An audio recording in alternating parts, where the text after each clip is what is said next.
Alrighty. Okay, all the characters in string after transformations part 2.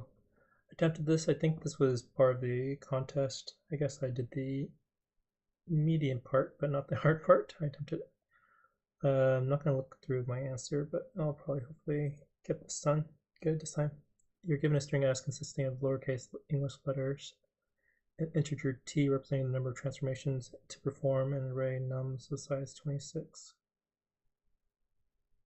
In one transformation, every character in S is replaced with the following. Replace S of I with the next character, with the next nums of S of I minus A. Consecutive characters in the alphabet. Consecutive characters. For example, if S of I is A and nums of 0 equals 3, the character A transforms to the next three characters ahead of it. The next three characters ahead of it, resulting in B, C, D. Would it be after it? The next three consecutive characters are. Oh, anyways. The transformations wraps around the alphabet if it exceeds Z. So if it's Y and nums at 24 equals 3, then character Y transforms the next three into the next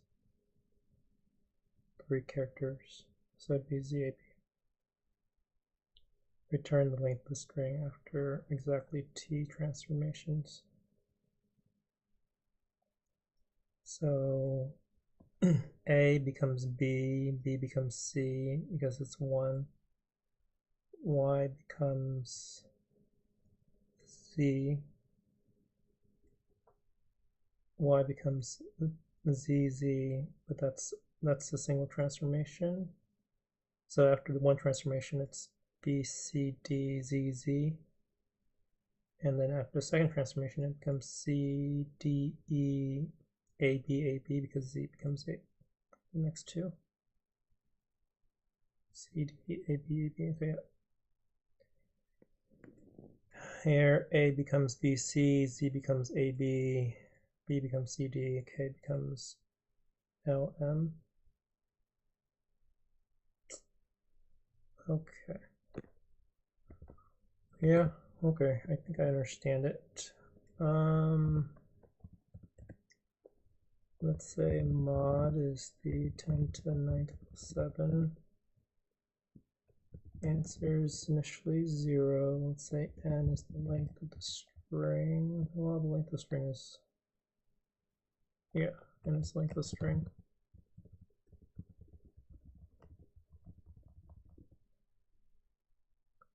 T transformations.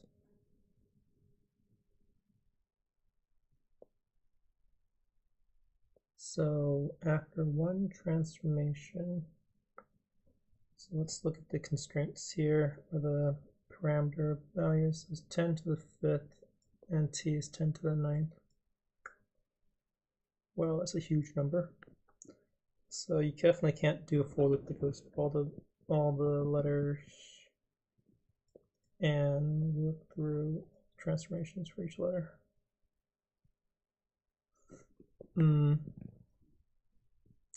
So what can we do here? We can, so for each transformation,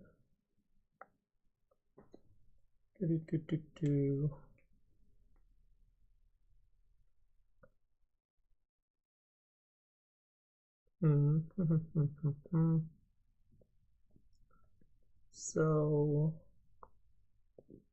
if I know what happens for one transformation, can I deduce what happens for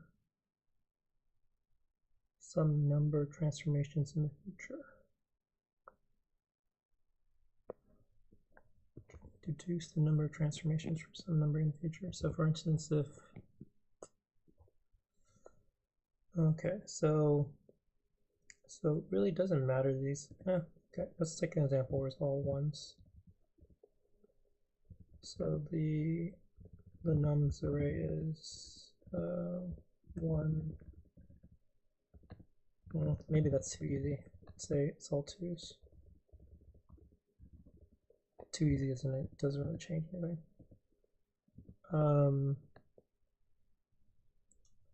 In that case, if I think of and my input is just the alphabet, A, B, C to X, Y, Z. So the input after transformation 1 would be BC, CD, DE, EF, like the spacings there just to make it easier for me to read, but FG dot dot dot YZ ZAAB. So that implies there's 2 times each letter. There's 2 times each letter after one transformation, given this nums. So my input, so the length is doubling from 26 to 52. Okay, sure.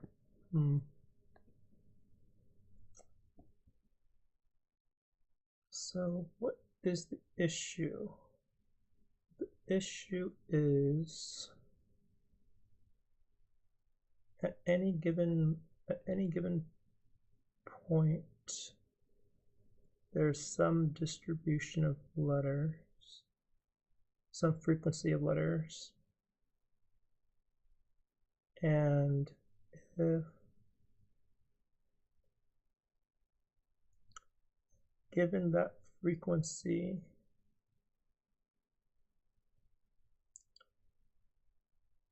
the length, the transforms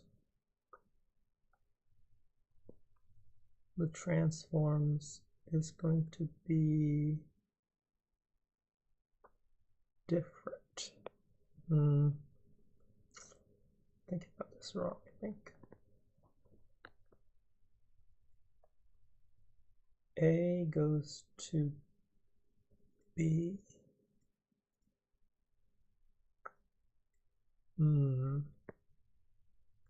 For any given transform, if I know, so what's happening here?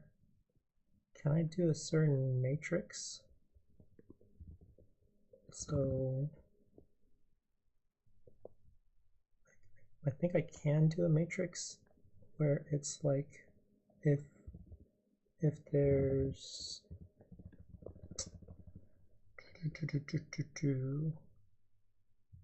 can I do a matrix multiplication? So for every letter, for each letter, it's going to, and for each letter in the output after one transform, it's going to have some, it's going to depend on some number of previous letters. That sounds like a, so like if I think about the distribution as a vector, I'm doing a vector times a matrix multiplication to get another vector. Okay, so if current frequency is vector f and frequency after a transform is vector g, then each transform should correspond to some matrix M or F where like n times f is equal to g. Question is like, how do you do 10 to the something power matrix multiplication? Is there a fast way of doing that? Is there a fast way of doing matrix multiplication?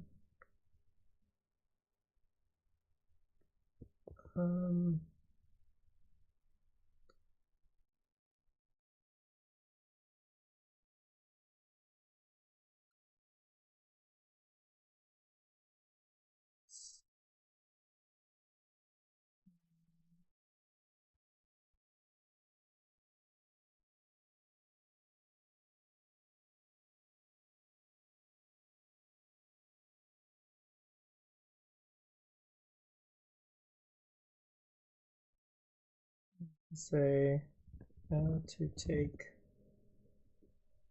square matrix power of the square matrix like that. Is there a fast way of doing this?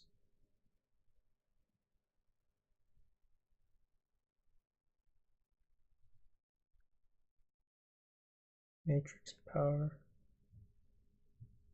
input numpy.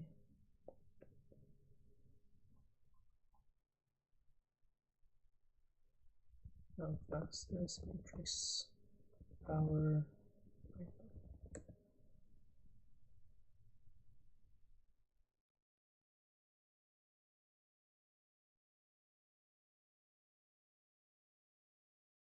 And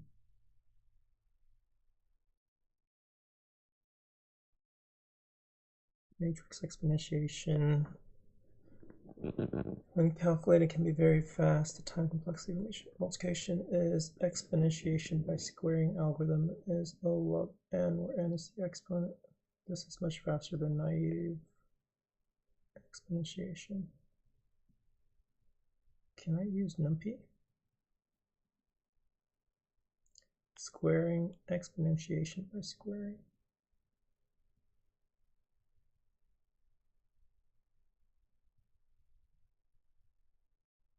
Where is this getting this information?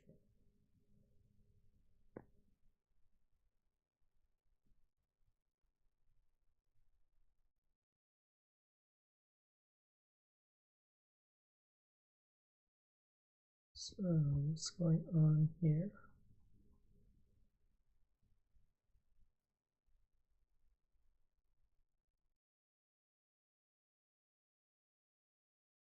Initialize results with identity matrix.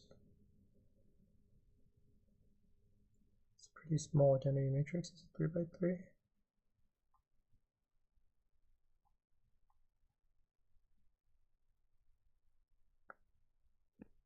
The idea behind matrix exponentiation,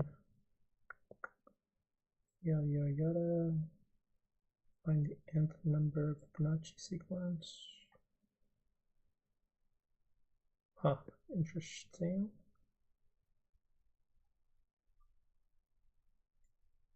So time complexity.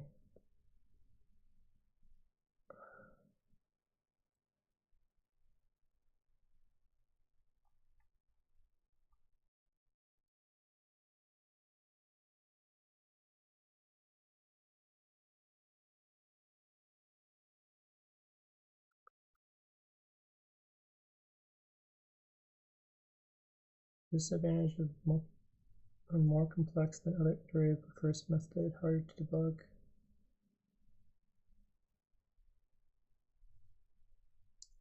Dynamic programming algorithms, especially those involving linear recurrence relations, can be optimized using matrix exponentiation.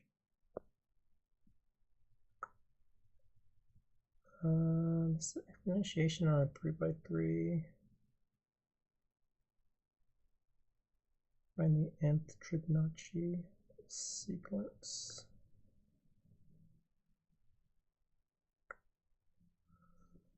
Okay, if I extrapolate this out, well, how fast is matrix power in Python numpy. Is it log n?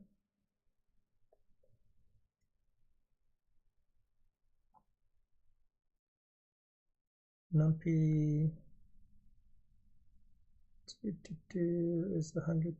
is 10,000 times faster than. Actually, can I use numpy in Leetcode? Can numpy use in code?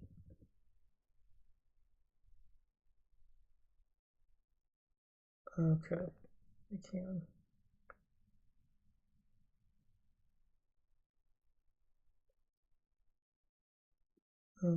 Okay. So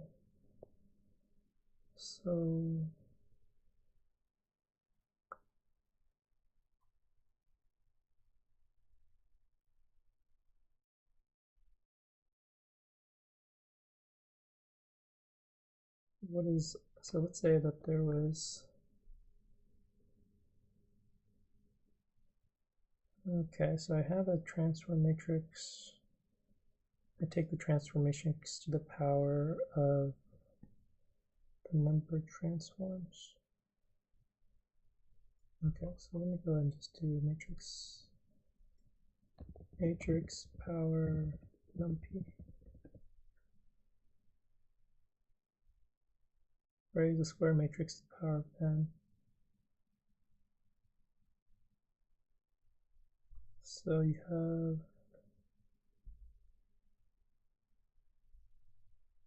import numpy, import linear algebra from, or import matrix power from linear algebra. Create some initial matrix, and then call matrix power. Okay. So let's just copy this code here.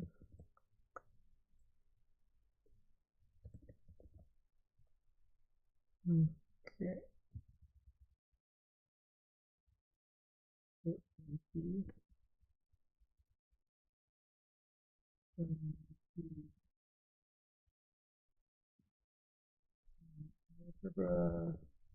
Import matrix power.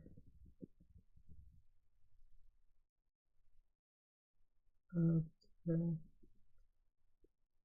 Where the z becomes an AB. So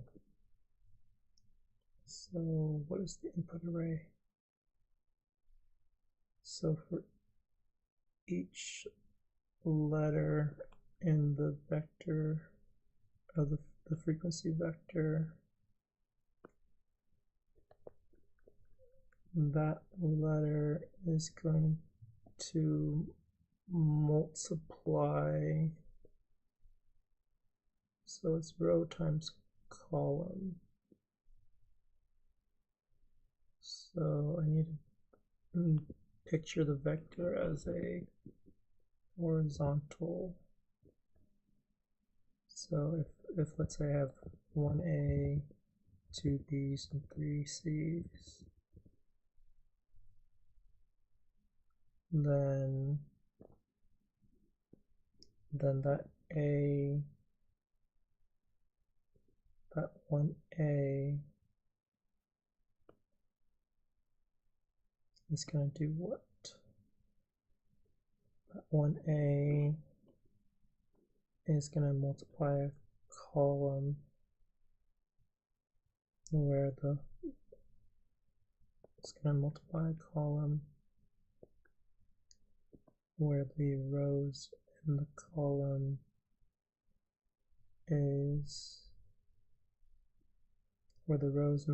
correspond to what the letter becomes. Okay, so how do I do that? So for instance, if A becomes B and C, then the column A is going to become like 0, 0, 1, 1, and then a bunch of zeros. And then the column for B would be, I'm doing this horizontally, but these are columns. If it's 2, and then I do some sort of, if I make this into rows, then I can do a transpose. Okay, so for each letter in, let's say, the alphabet,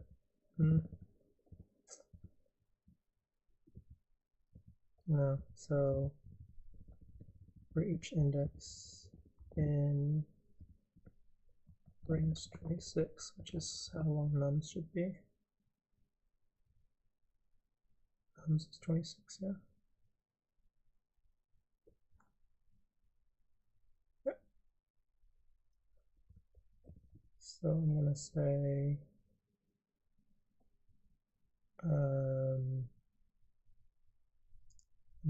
the letter array, or let's say the follow array becomes array is empty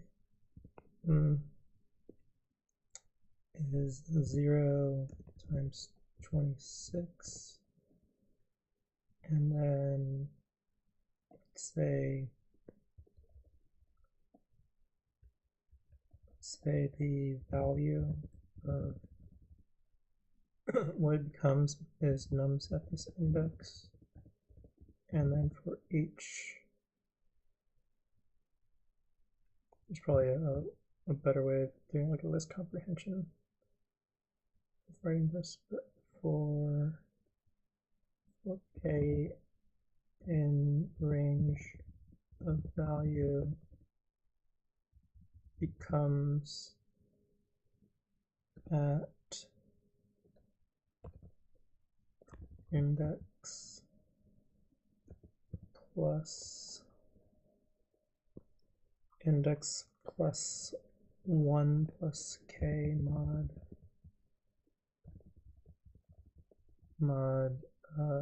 26 is equal to 1. And let's go ahead and just print out what becomes, just to verify, return 0.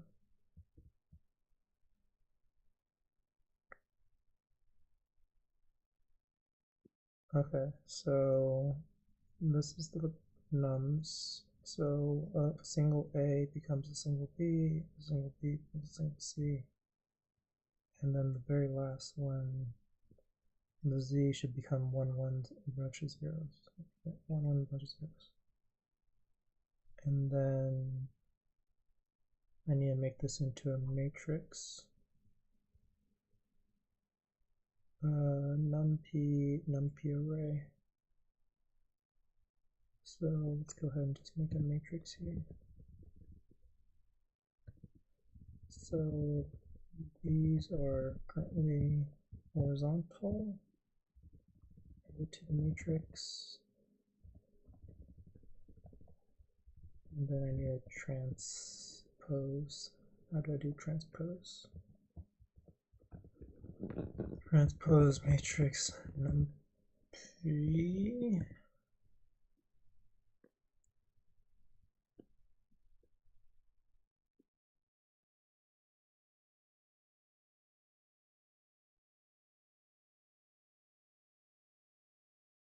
So if I do a NumPy array, I can call a.transpose. Does this return the array? Or does it modify the array? Return the transposed array. Transpose equivalent function. Returns a view of the array with axes transposed.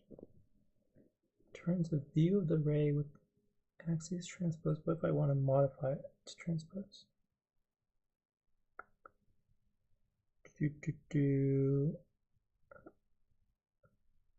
Array property, equivalent function transpose.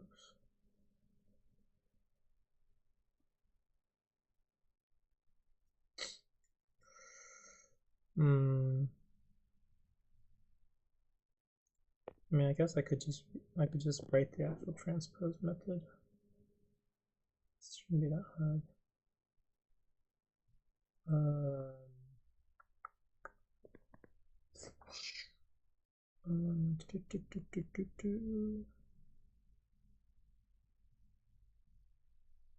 Yeah, I could write it.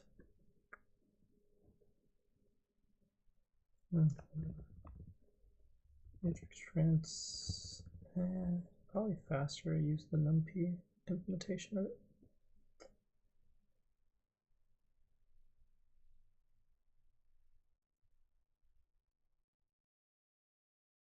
Returns transpose. Okay, matrix.transpose.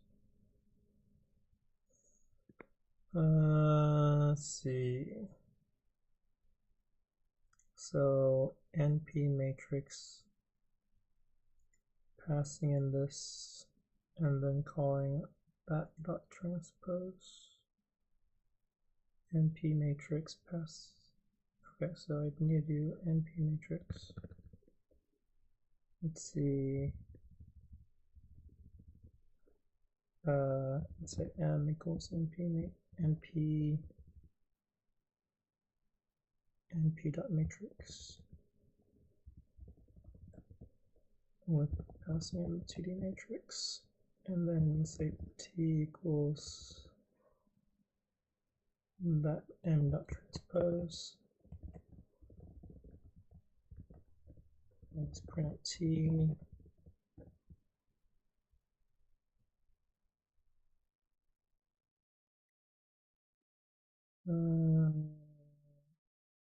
np, I need to import numpy.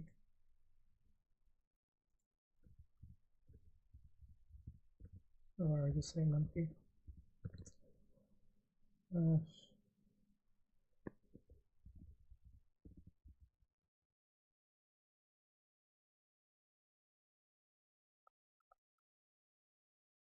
Okay.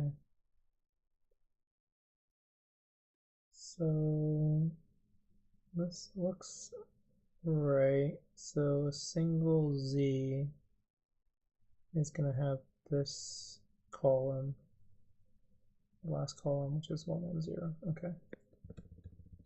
And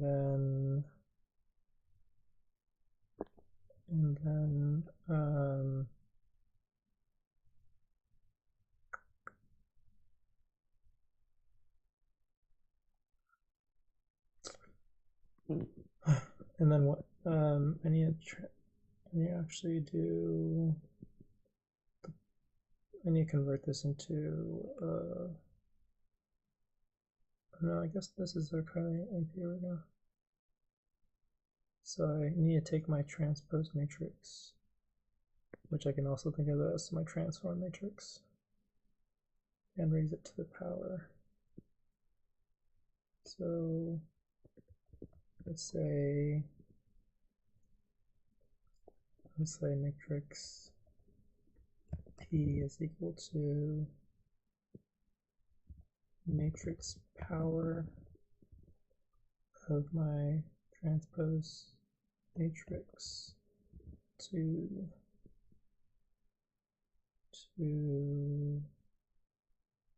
power of T, and then I do vector multiplication. Oh shit. This is not, there's no way this is going to be within the mod. Okay. Yeah.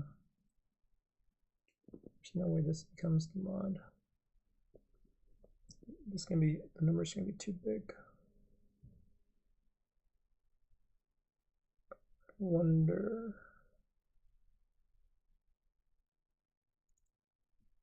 No, would the numbers become too big?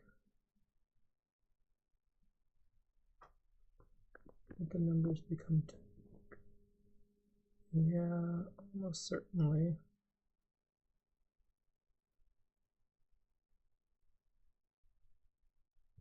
Now make the numbers not too big. So let's say print big here.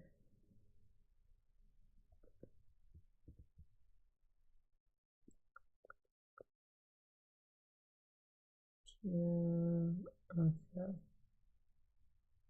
And this runtime's already kind of too slow. If I don't print it, does it go faster? Not really. Yeah, this is probably just too slow.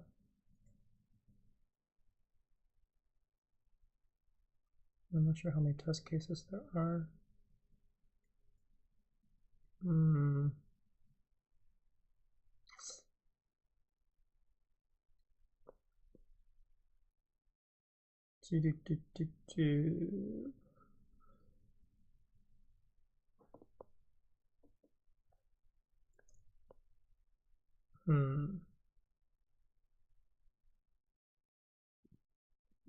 Transforms every character is replaced with S.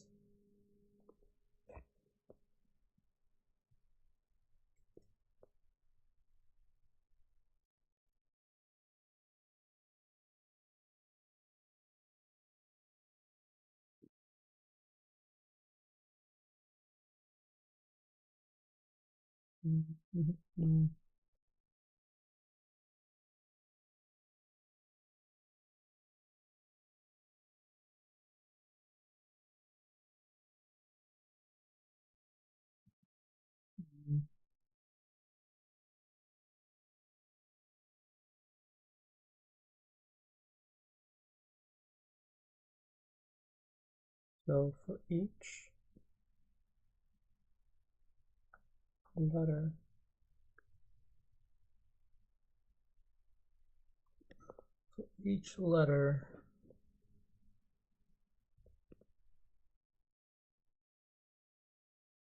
some number of transforms makes that letter reappear, maybe? So for each letter,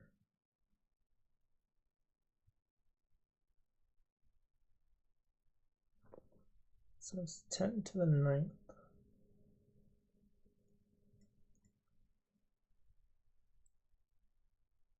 I mean, I can do a single pass through 10 to the 9th.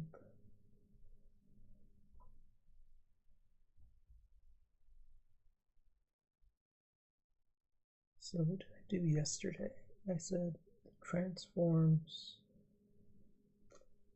Yeah, yesterday was easier. Like the length is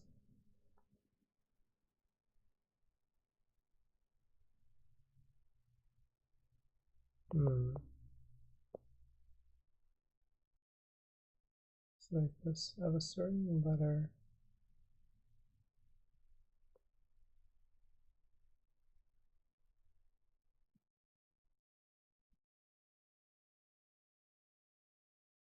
You have a certain letter.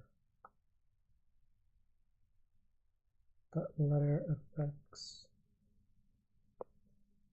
the length.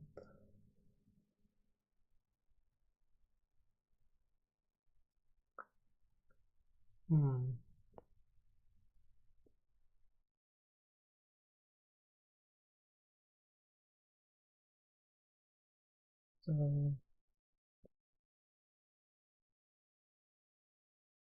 you have a certain letter, and say it's letter A.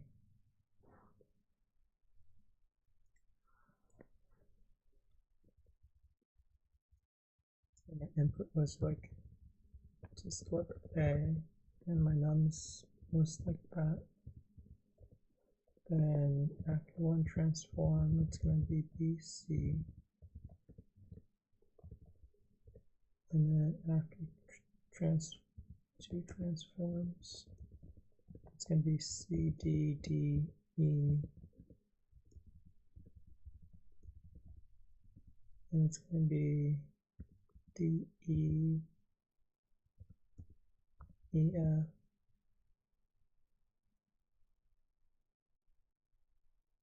E, F, F, G, B becomes C, E, C becomes C, D, no, B becomes C, D, C becomes D, E, C becomes D, E, D becomes E, F, D becomes E, F, E becomes F, G. I mean, I don't think this matrix multiplication is fast enough. Could be wrong. So I should just finish it up and see how fast it is.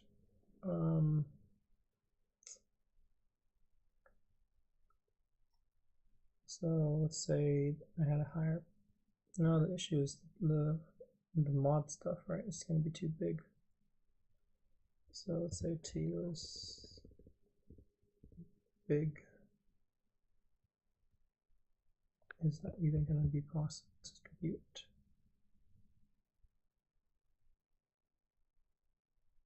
I mean, runtime is still the same roughly.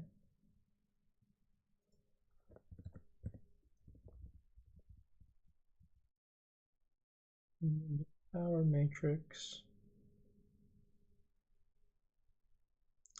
Yeah, the power matrix just overflows.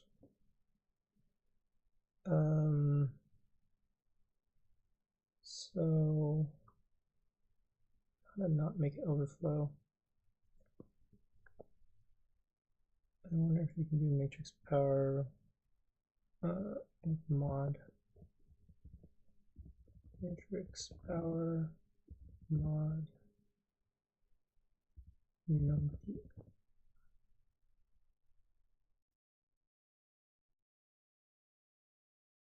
Or for overflow, you can use the fact that you get your sum result. You take the modulo of each of your input numbers.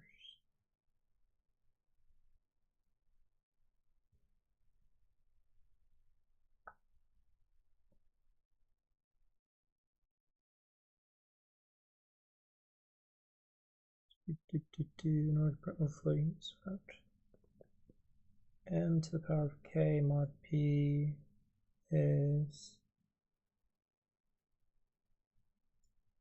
m mod p to the power of k mod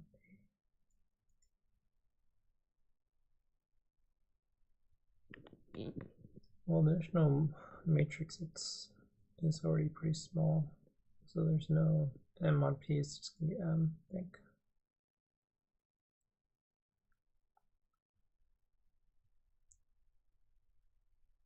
It's still not enough. I.e., if there's risk that m mod, yeah, that's despite mp being small.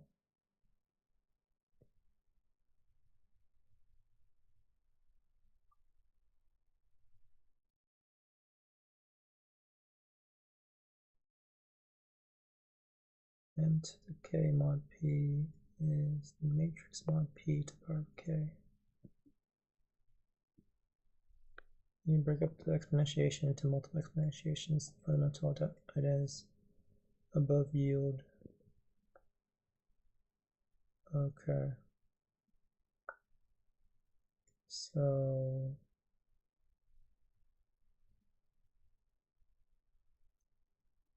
thus you can break the power of k as a plus b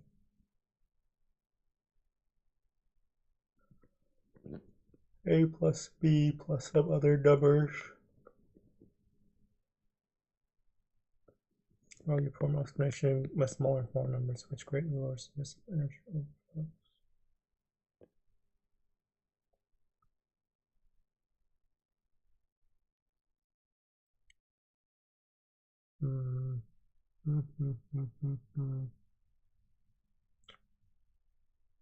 Numpy.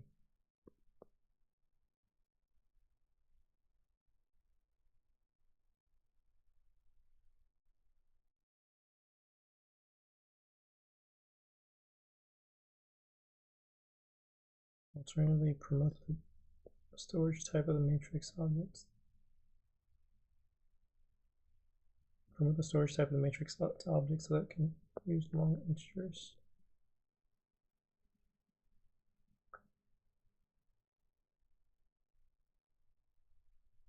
It's 13 years ago.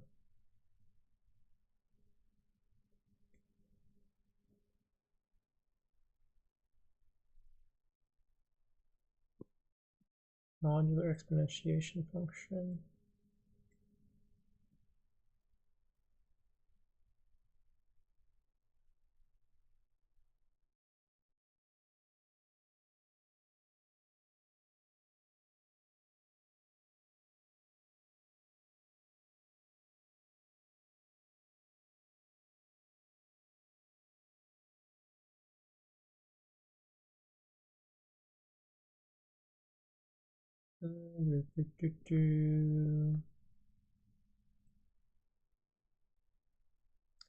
Modular exponentiation.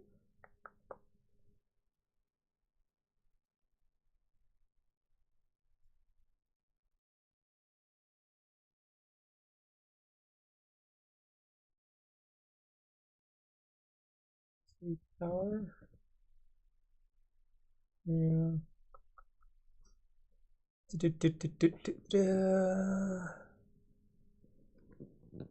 Raised to the power.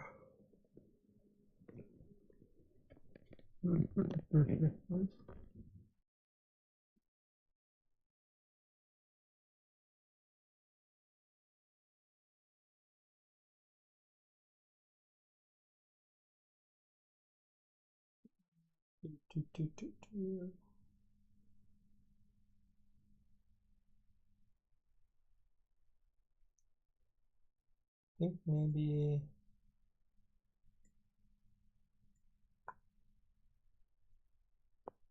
what could I do here? At some point it gets too big. But then it could be very quickly that it's too big.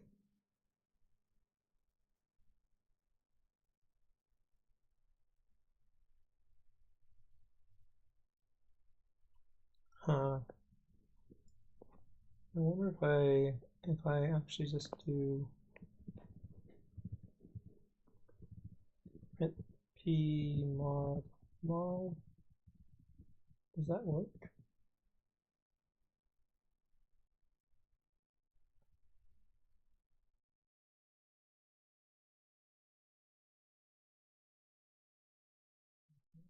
Let's say I actually did the matrix multiplication. So matrix times a times a vector in num_p. So I call dot result.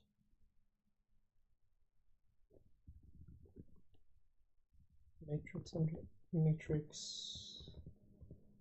I don't need to import this. np dot and np dot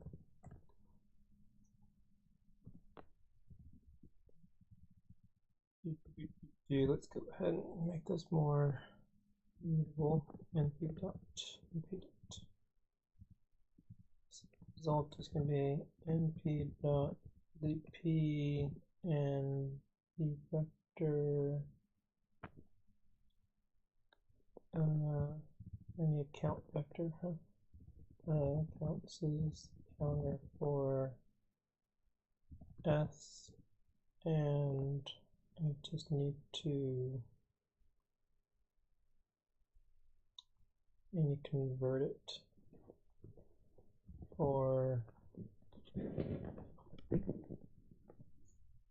every letter in A, B, C, D, E, F, G, H, I, J, K, L, M, N, O, P, Q, R, S, T, U, V, W, X, and Z. Counts dot append. I'm going to say if letter appears in counts, Then let's say I have my vector v, frequency vector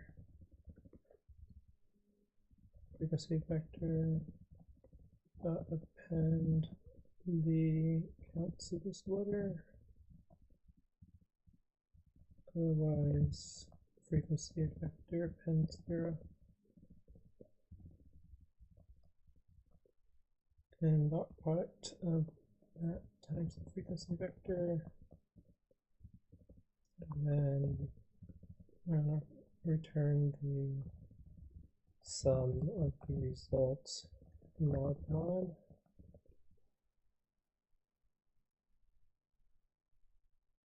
NP import. Okay, I guess that doesn't work.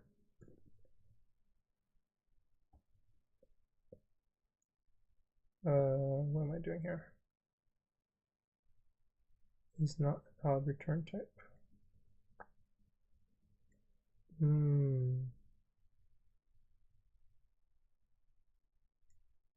What am I getting when I do the result?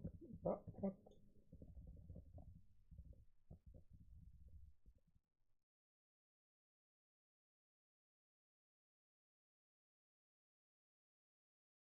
Interesting. It's a freaking matrix? No, it's a vector. Oh, it's a one-dimensional vector, or it's a one-dimensional matrix. Sure. So let's go ahead and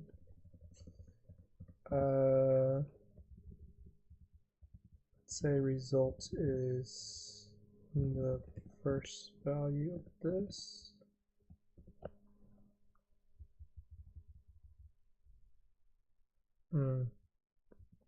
If I print up result now.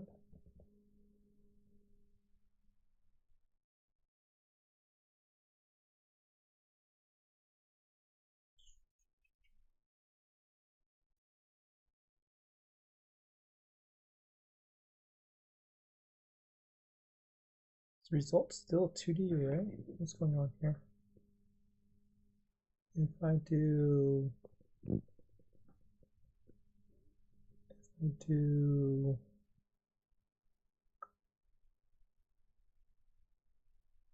result is the dot product of the matrix times the vector.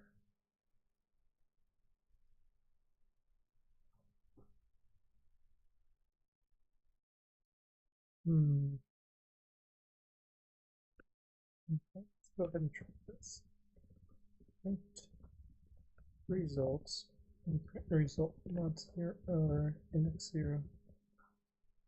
Index 0 would give me the column. It's giving me the exact same thing.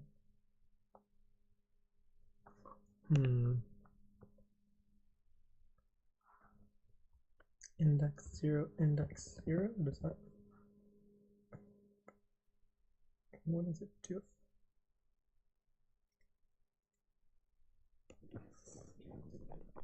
Okay. Yes. NP dot. So I have a matrix.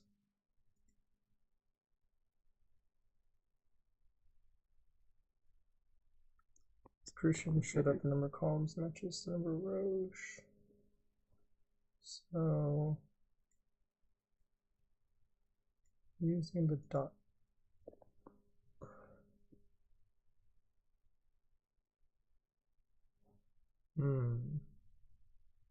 Matrix times vector gives you vector. Doesn't look like a vector. 2 by 3 times 3 by 1 is 2 by 1 vector.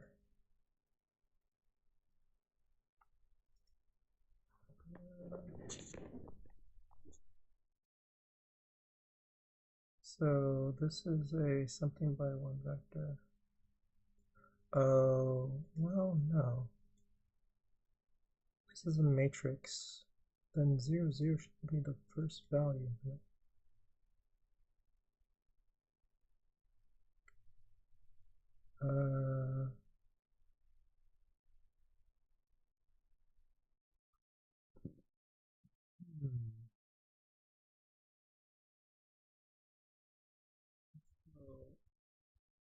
for it's to array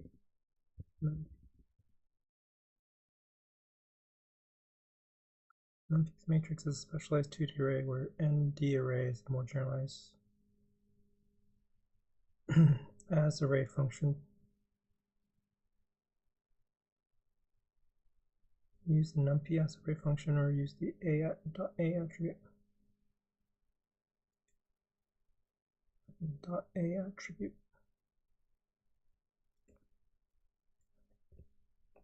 Okay. What if I did .a here?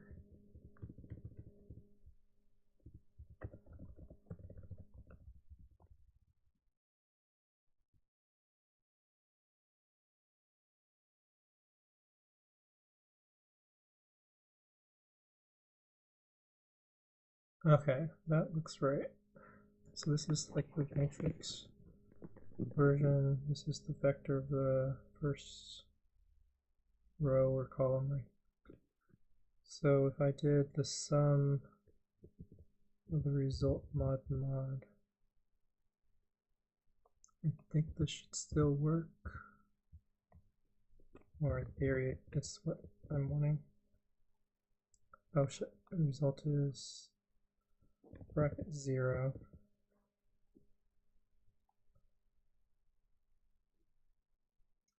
Yeah, so that's just the wrong answer. So what if it was a small case? Small case is probably fine.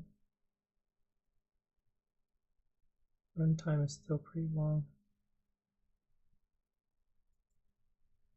Small case is pretty fine. So what if it's like a medium-sized case? So like 100.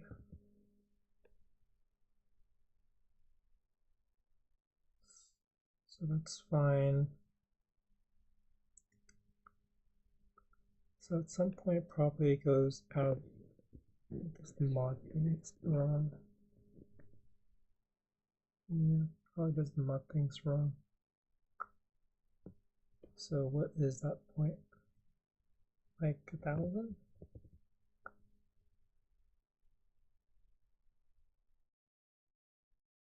10,000?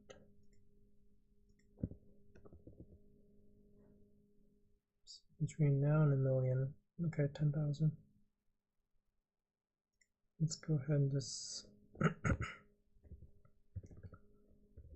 it's going to be results at 0. And let's print out the result here. So result probably has some negatives, this goes. Yeah. How do you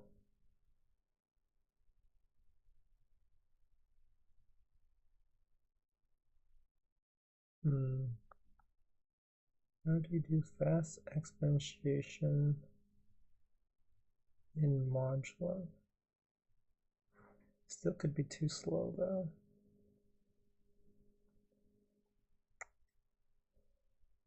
Return the resulting string after G transformations.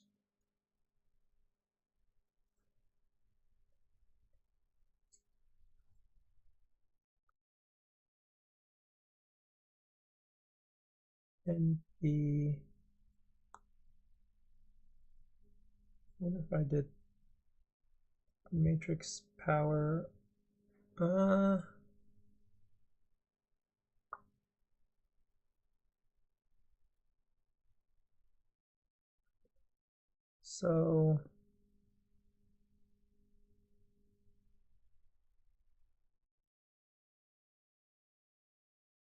So could I just think about my A's?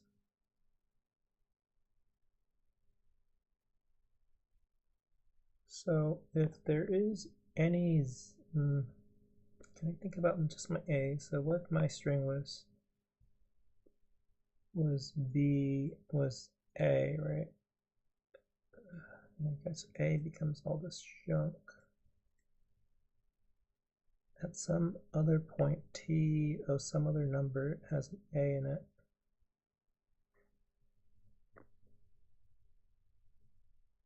So the A, so for each letter,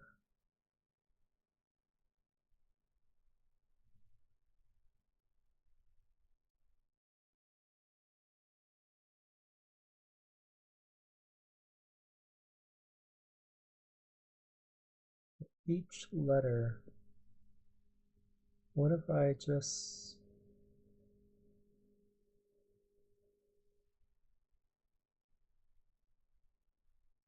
I should be able to do one pass. So A becomes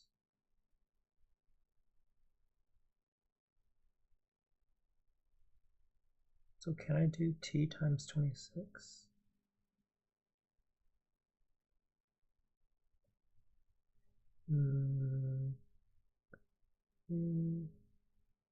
So ignore the length of the thing. Huh. Wait, what? Maybe I'm just thinking about this wrong. Well, I'm almost certainly thinking about this wrong. Alright, just scratch all this.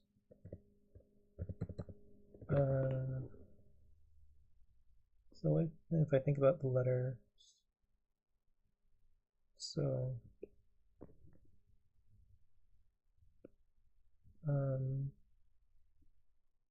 if I think about the frequency of each,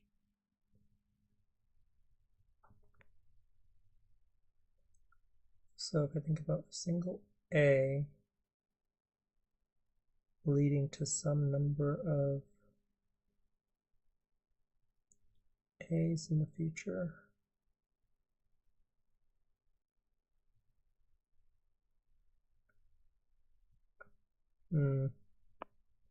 so for each letter at a certain number of transforms, that's going to cause it to have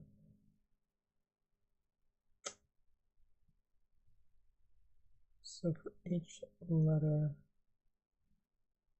so A becomes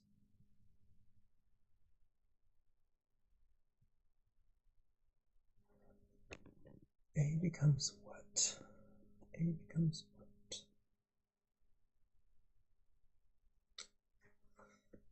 A becomes BC. B becomes CD.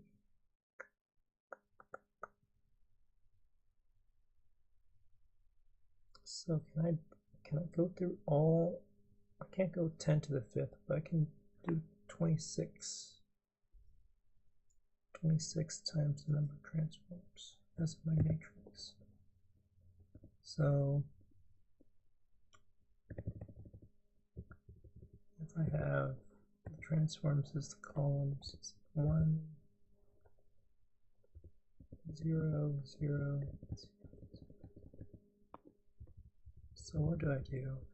So 1 here becomes 1 and 1 here, and that 1 becomes 1 and 1 here, and this 1 becomes plus 1, this 1, no, that becomes plus 1 there, and 1 there, and that 1 becomes 1 here, 1, those 2 become plus 2 here, 2 there, that 1 becomes plus 1 here.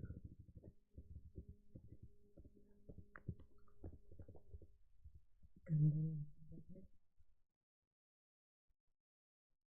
that's just not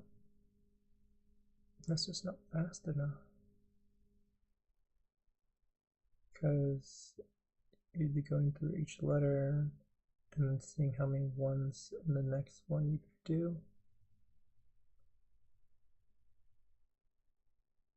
How many ones in the next version that you do.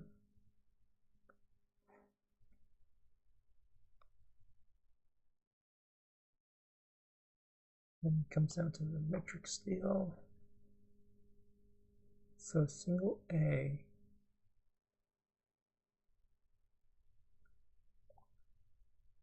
after some number of transforms is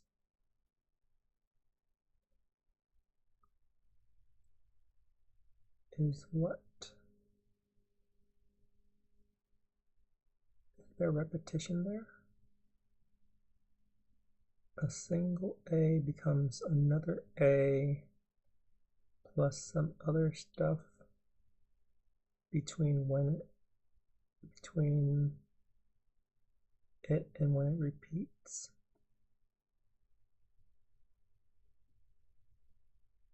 Single A becomes that and some other stuff between when it repeats. So a single A, and it's going to repeat in no, that's just not right. Stuff in between matters.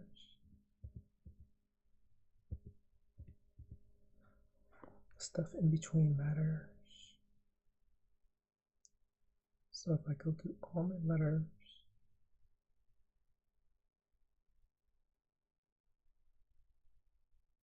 so a single A maps to a distribution of letters after the T transforms, and a single B maps to another distribution after T transforms.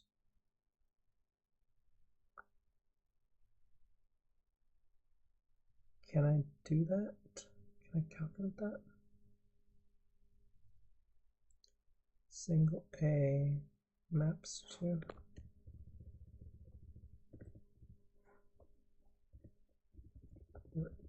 letter determine the length of determine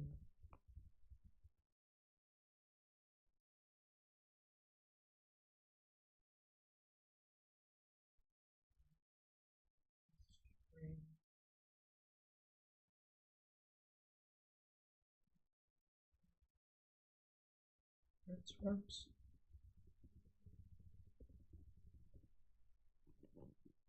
Do that.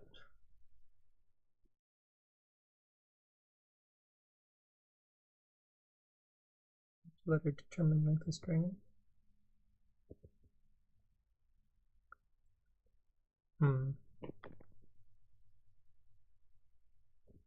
So 1A becomes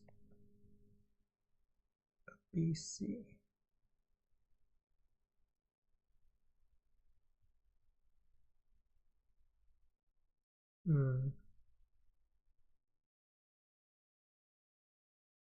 So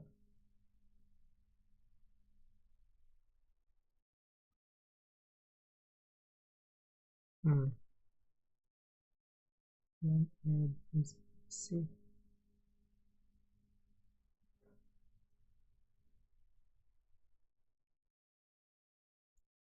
The string after T transforms.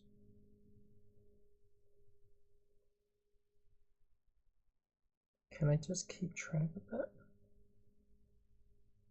No, it just doesn't work. It's just too slow. So single B, I'd have to model the actual cascading effects.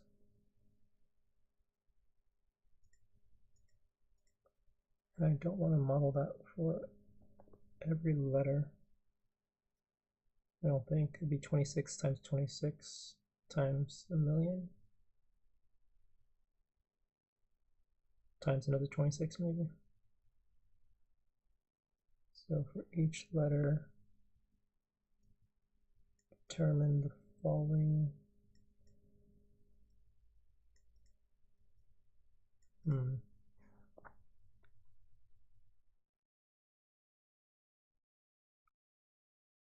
A becomes B, B becomes C, C becomes D.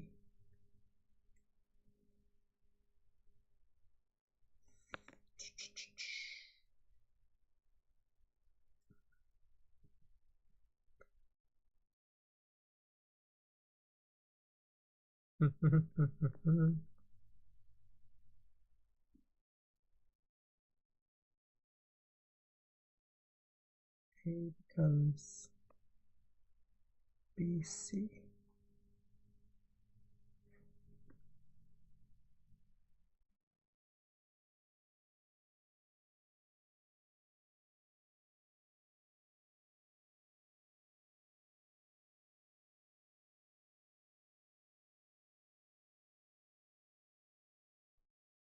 Transforms.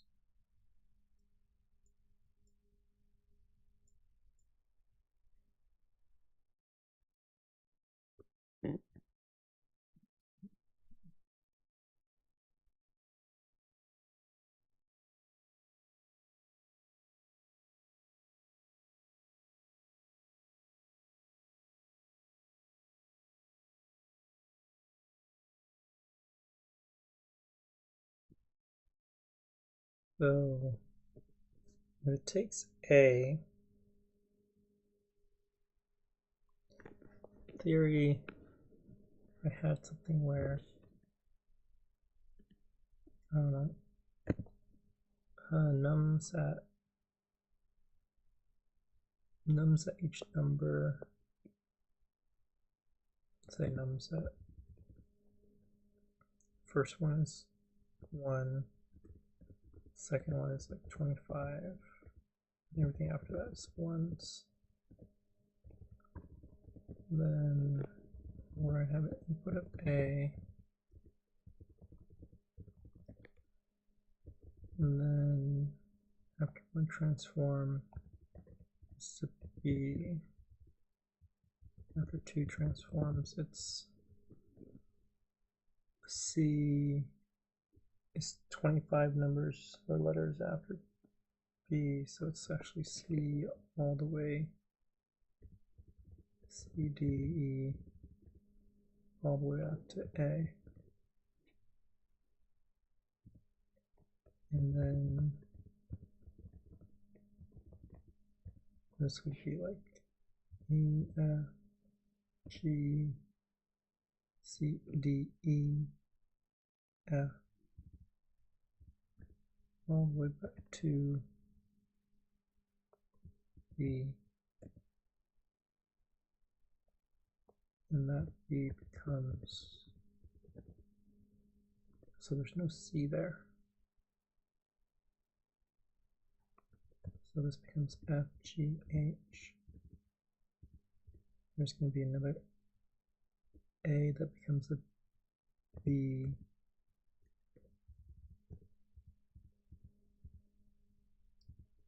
And the B becomes another weird C, D, E. What was that? A.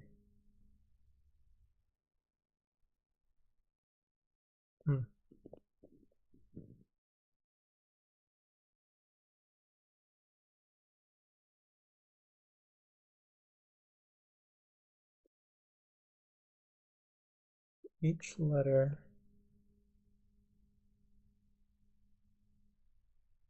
I don't really want to keep track of the frequency. A becomes B. C becomes B becomes C, A.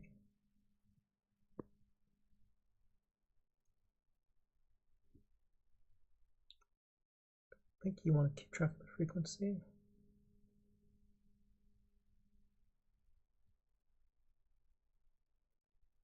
Number transforms. Alright, let's look at a hint here. Model the problem as a matrix multiplication problem.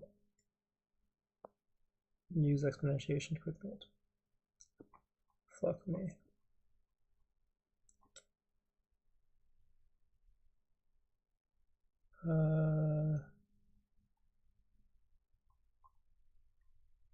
That's what I did at the start. Shit. Okay. I guess I need to go back.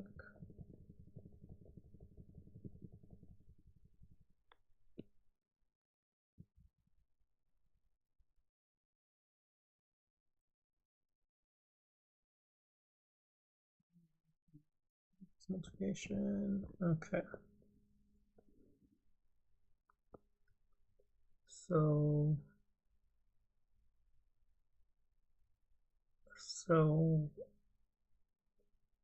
how do I do matrix multiplication with modulo? Because the test cases here worked up to this point.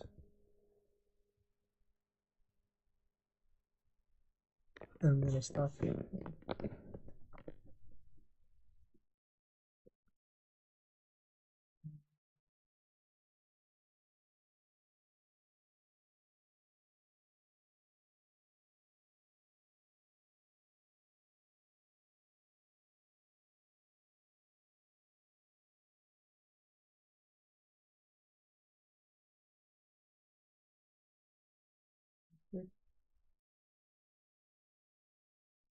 Exponentiation with modulo.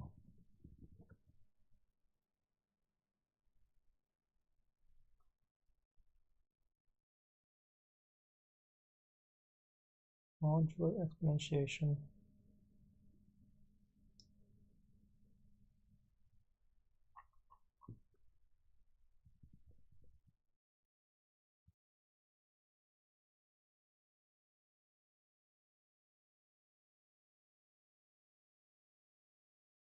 Matrix to the power of n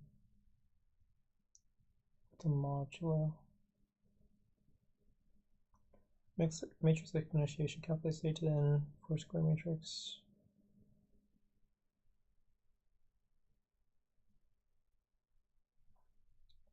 Binary exponentiation.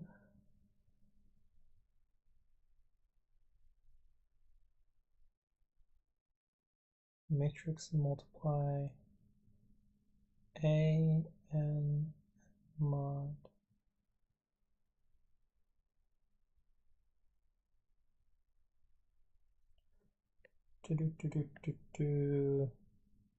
Matrix multiply performs matrix multiplication with modulus.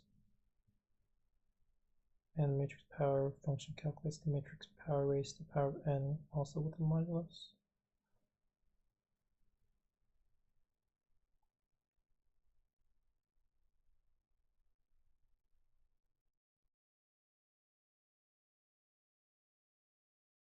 Matrix multiply, matrix power. Okay, well, let's see if this.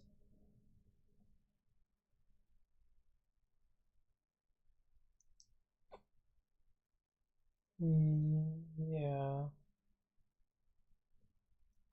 Alright, so we're not using numpy with this AI answer.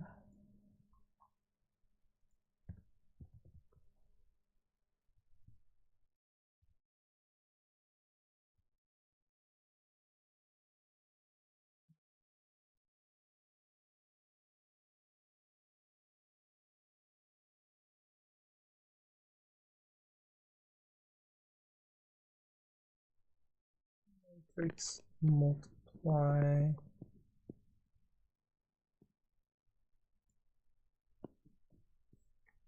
I wonder if this is going to give me an issue. Probably. Matrix multiply powered by AI.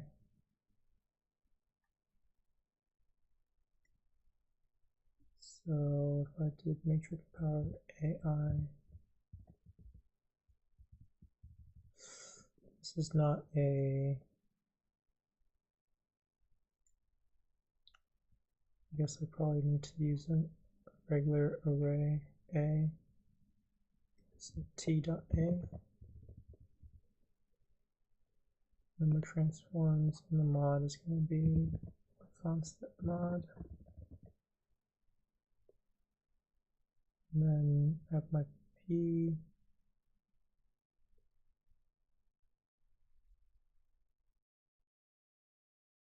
And then I need to do another conversion. Result is P converted to a matrix in NP. It's np.matrix of P.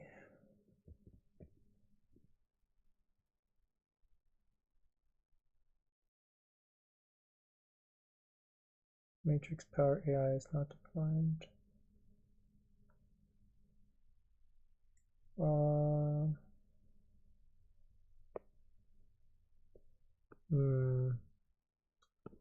Okay. I can actually include this inside the method.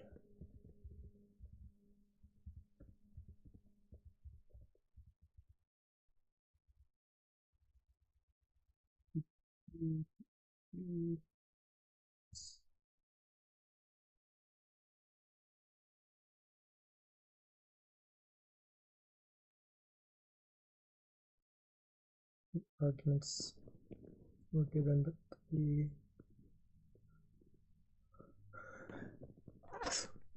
excuse me, matrix power, matrix power.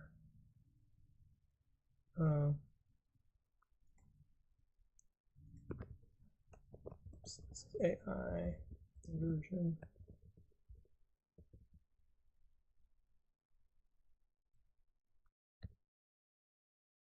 Shapes 26.0, line 44, length after transformations.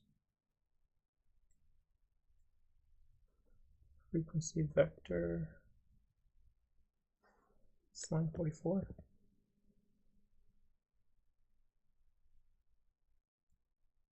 Oh, okay, this one. NP of P. Matrix power NP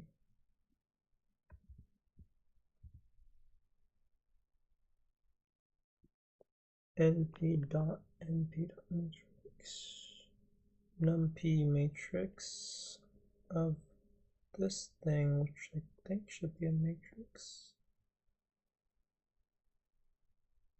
Not aligned, dimension 1. Frequency vector.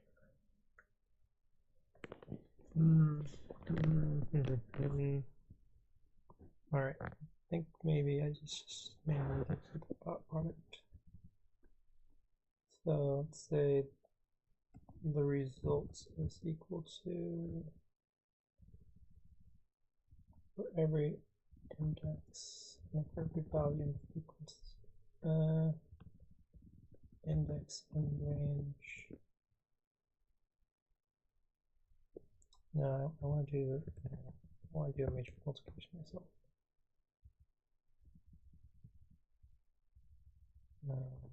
What is happening here? What is P?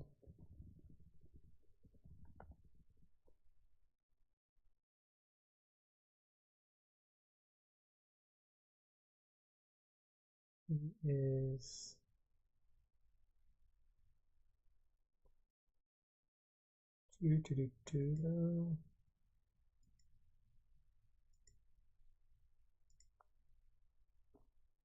not what I expected.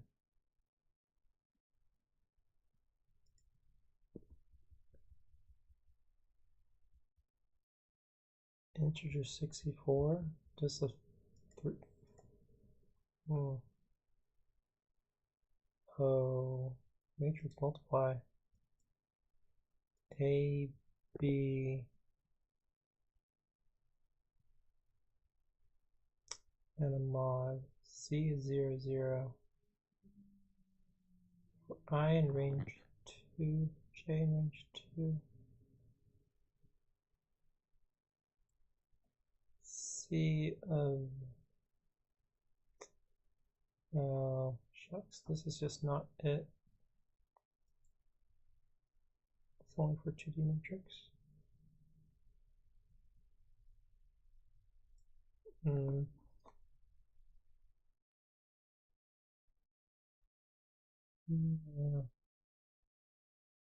Yeah, definitely only for 2D matrix.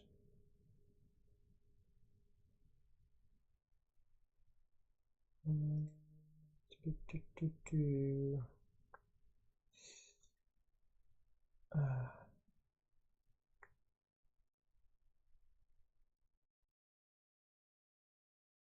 Mm-hmm. How to do this?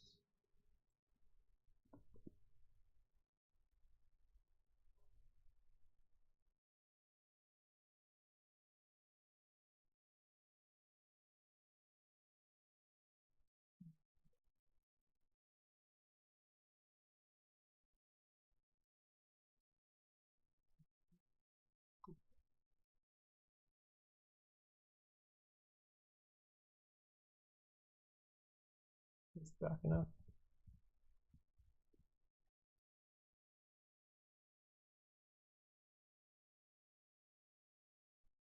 Not far back enough.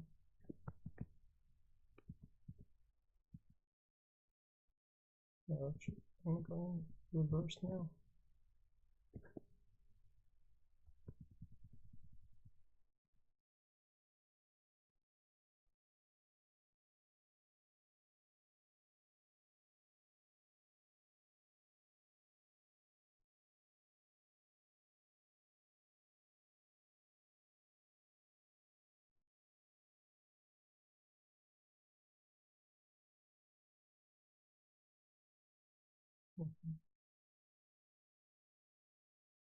So the result is currently a 2D matrix. If I did result 0, that's going to be the 1D matrix.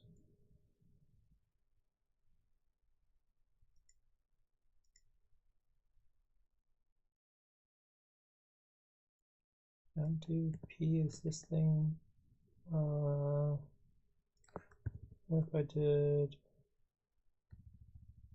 county this thing mod?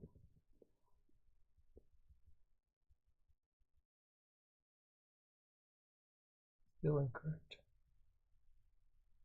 But if it was a smaller test case, it's probably correct. Yeah.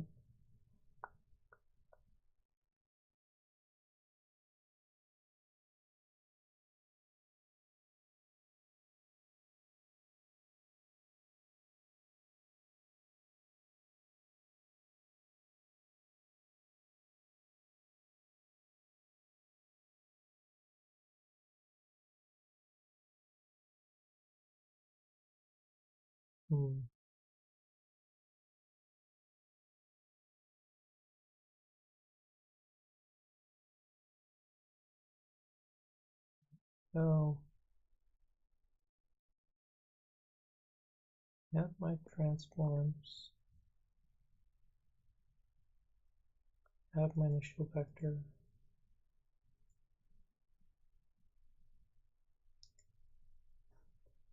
and then do the multiplication. N dot transpose matrix power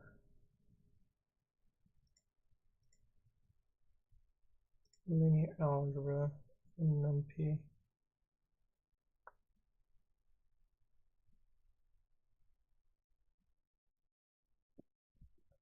Maybe I really do need to make my own matrix multiplication method.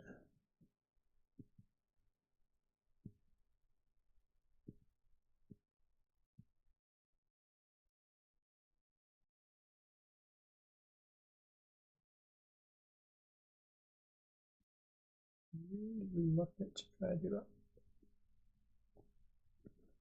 Is there a way for me to detect when the numbers get too large? So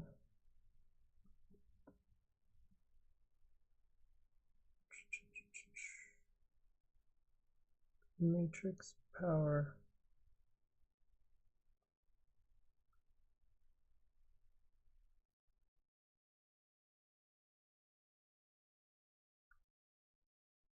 Matrix power. key.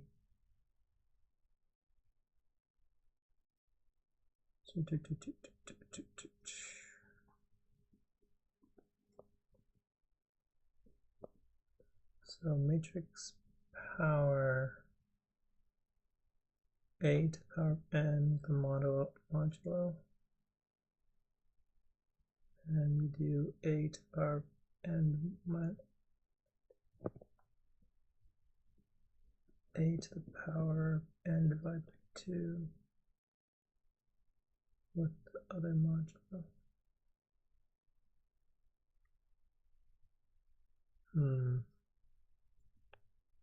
What if I hack this? What if I hack this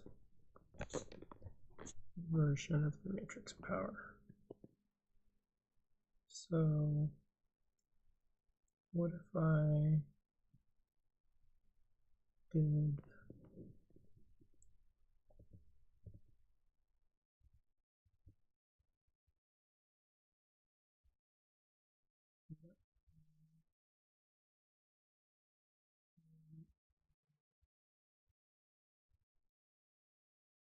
before the modulo? So if n is 0, return the identity matrix. If n is even, return the half power, and then return the matrix multiplier of the half power times half power.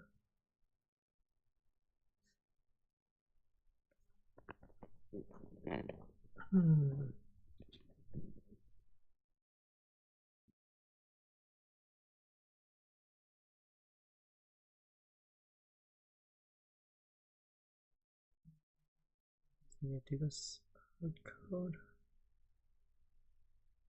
N is 0, return the identity matrix. Why are you returning the identity matrix here? Matrix to the power, base matrix n minus 1.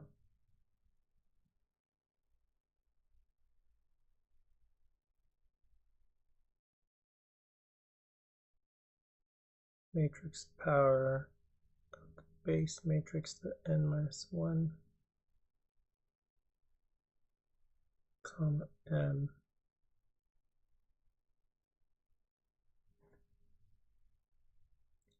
This code calculates the nth modulus using modulo matrix exponentiation.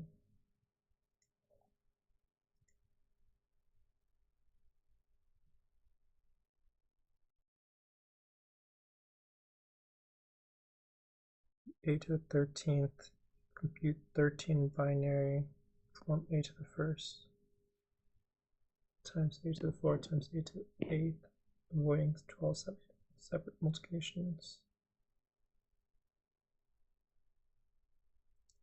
Calculates matrix raised to the power with the modulo using numpy.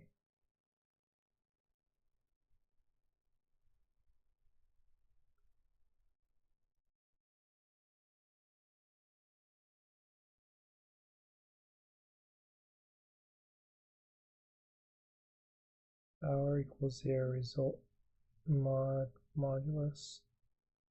Take the base, take the modulo of the base matrix. It's already done, it's too small. The power is greater than 0.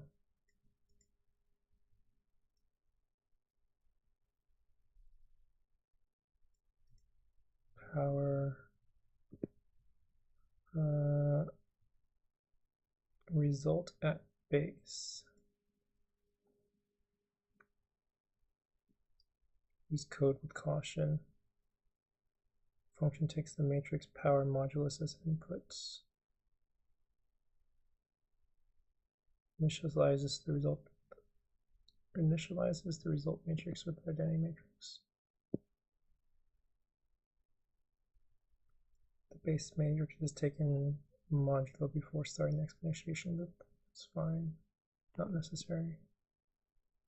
while loop implements the mesh shape by squaring and shorting. Finally, the resulting matrix modulus returned. Okay, maybe this is what I want, rather than whatever the other sample was.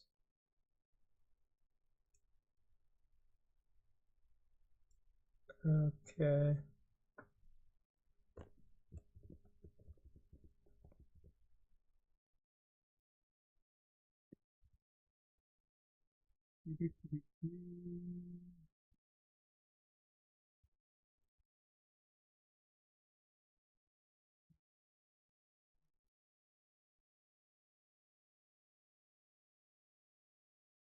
I'm tabbing. Okay. So I have my matrix, the power, the modulus. This returns me just the matrix, I think. So I don't think I need. Let's go ahead and just matrix power modulus. And let's transpose. It's A. Powers T and the modulus is mod. Print P and 0.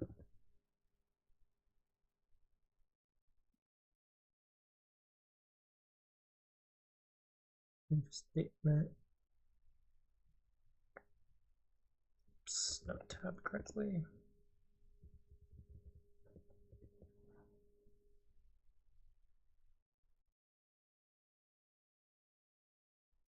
Wrong answer. Oh boy, oh boy.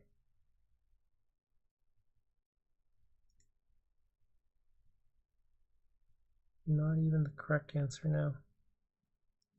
Transpose.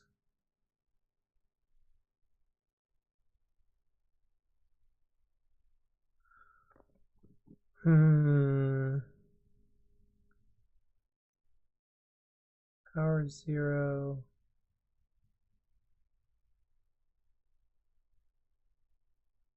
I think that's all fine. Matrix power mod. Matrix power T.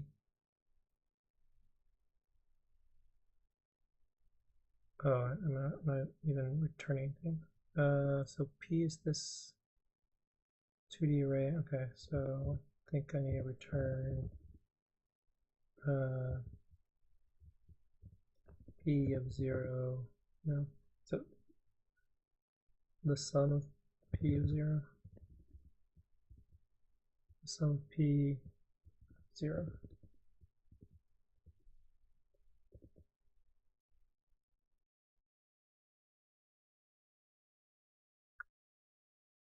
That's too big. Mod.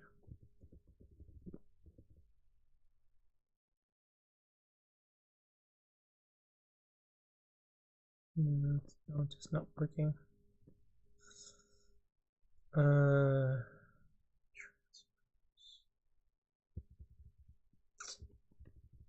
What is it doing here? T. Okay, so let's try it. I need to be separating other code versus current code. So let's say this is P version 2. Let's say I have P version 1. That's the original P, which is matrix power T and mod T. Return. Oh, fuck me.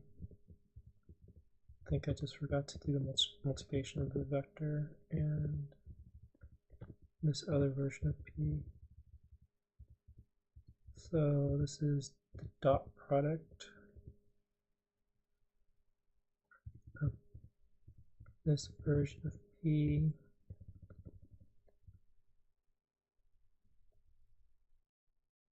and p dot matrix. I mean, at this point, p is just a vector, so I could probably just do result is 0 for every index in range 26. The result is equal to result plus the frequency vector of this index times the P matrix at 0 index modded, and then results, return the results.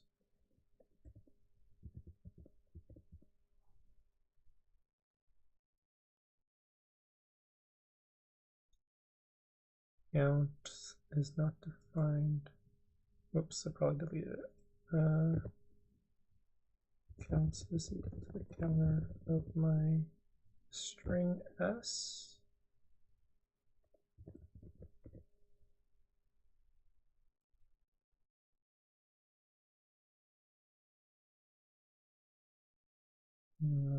Shucks.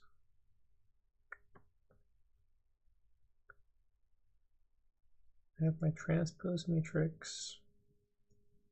I did this version of power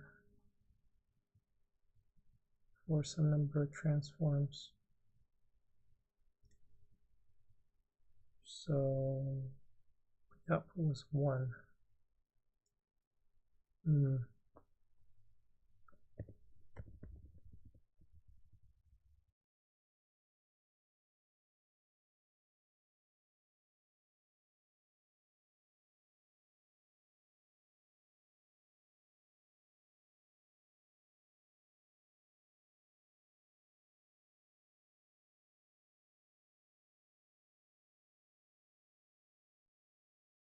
Looks right to me.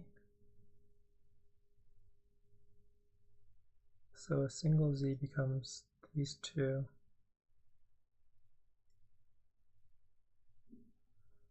T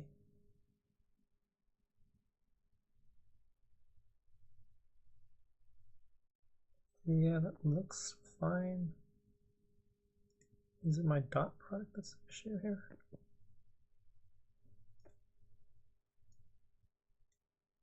Let's say this is just A.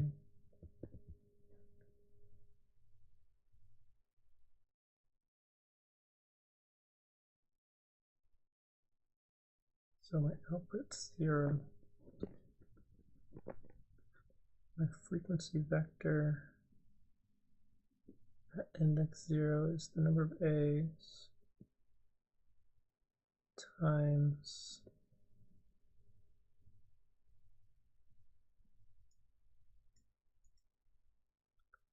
the result is equal to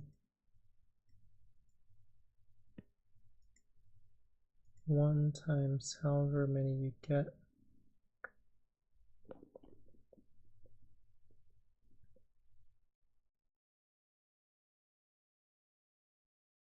Am I doing the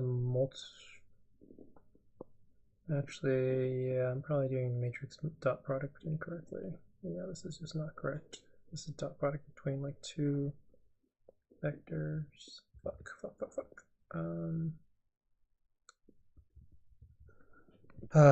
Okay. What did I have before? It was like it was something like result is equal to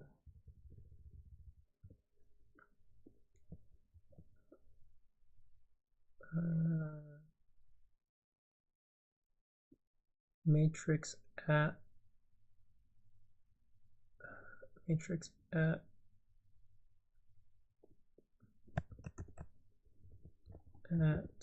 vector, and then return the sum result.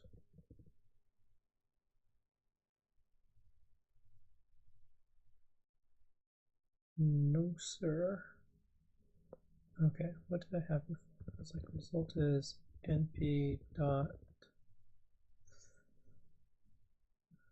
np matrix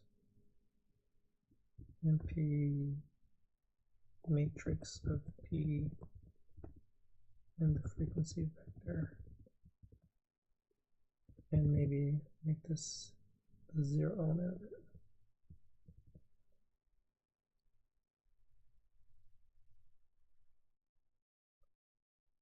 Oof. Okay. Let's print out result for me.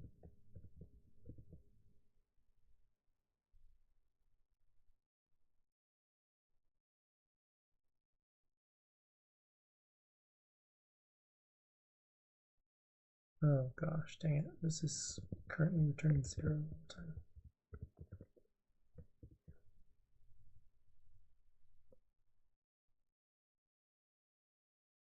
Okay, so not valid type.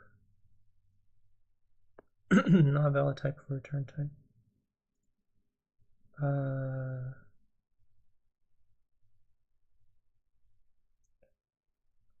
Oh my god. Its result is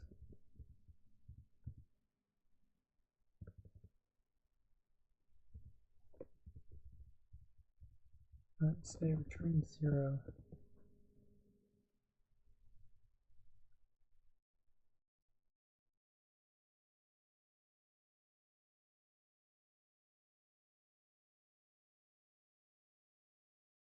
Print return the sum. Okay, result of 0.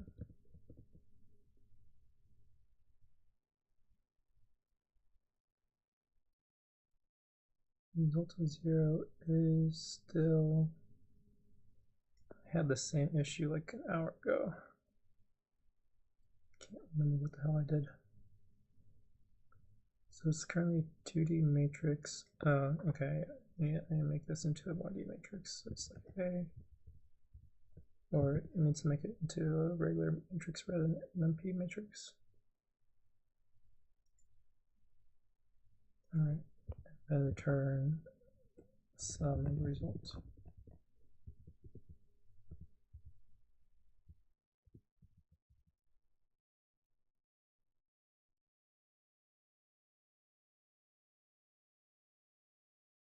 A valid type. Oh, return sum result 0. Okay, so still doesn't work for the bigger outputs. Bigger stuff.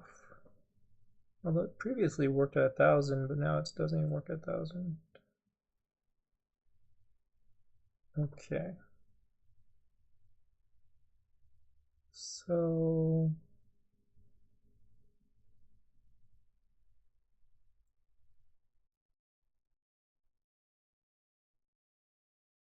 oh,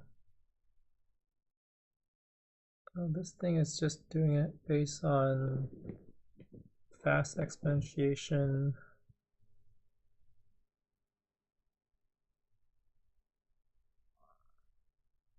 Yeah. It's the power that's being calculates matrix raised to the power with the modulo.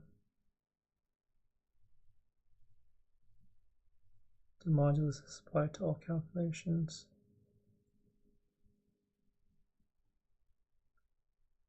The resulting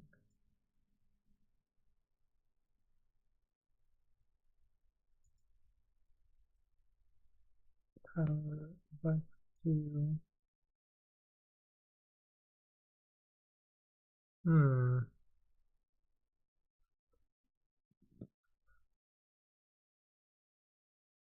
It's using this thing.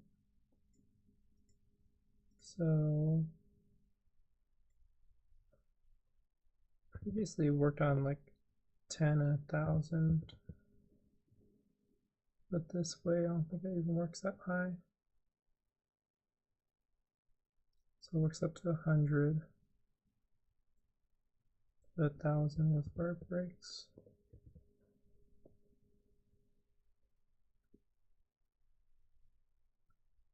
Thousand is where it breaks.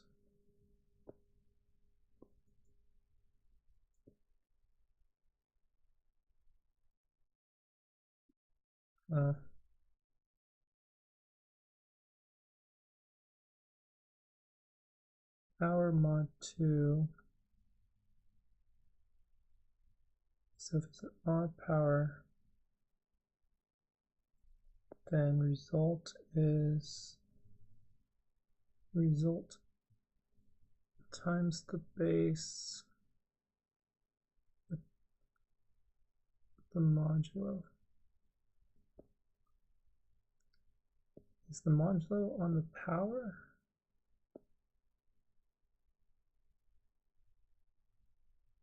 Result times the base modulo.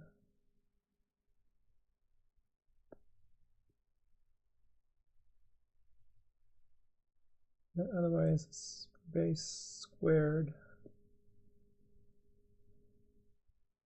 by the modulo, and then reduce the power in half.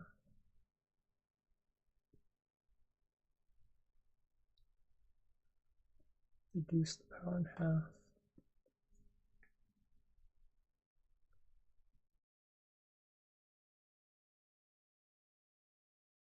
Yeah, so if I did this version versus, okay, so I know I need to do this stuff. The difference is how I use that stuff from there on. So if I did the version that uses the AI generative one versus the version that uses, this is the AI version. Versus the version that was previously there.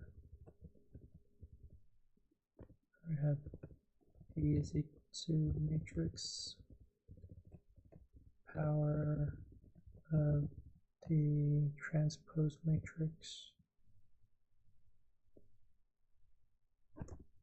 T,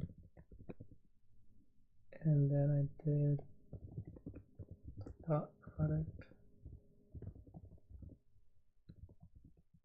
P in the frequency vector, the 2D array from that, and return the sum of the result of the first column.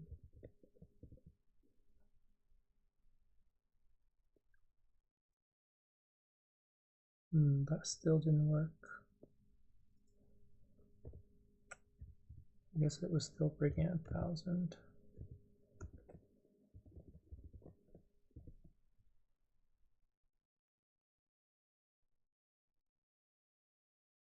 Oh wait, that worked.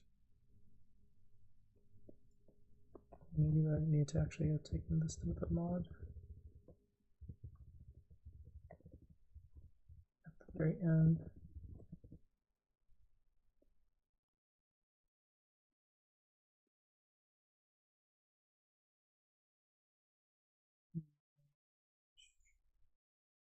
Use a single mod, that was the difference, really?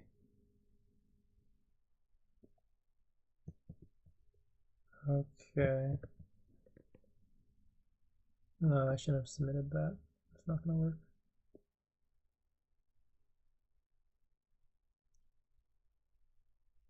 Oh, it gave me the wrong answer.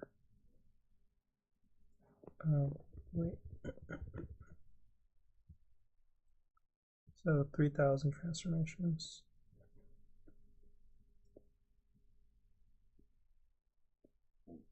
So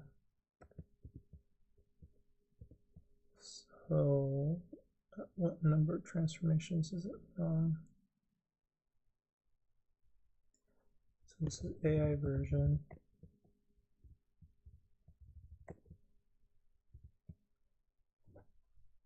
Test case from answer.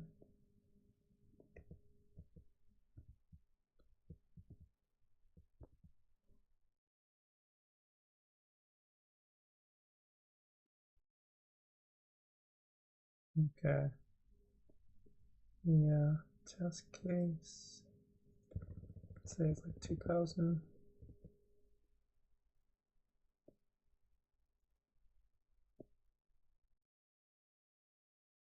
Yeah, I guess that's wrong.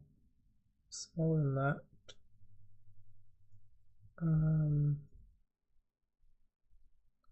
Is it wrong in both instances? Actually, I believe both versions, not return the AI version. Let's say this is AI results and print AI sum of the AI result 0 mod mod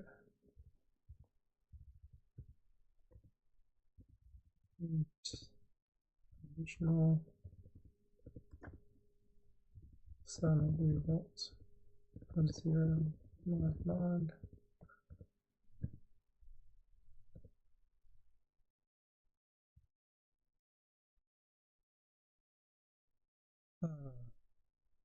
I forgot to put this async parentheses around that.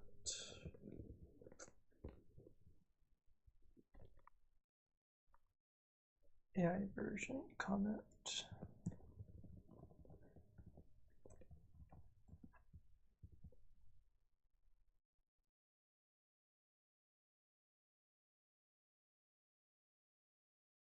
We give different answers at some point.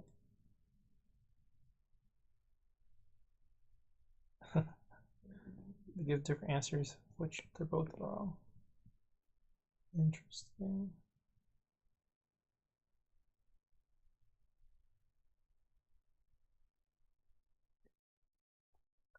A little disturbing. Not just one thing to both, but multiple things possibly.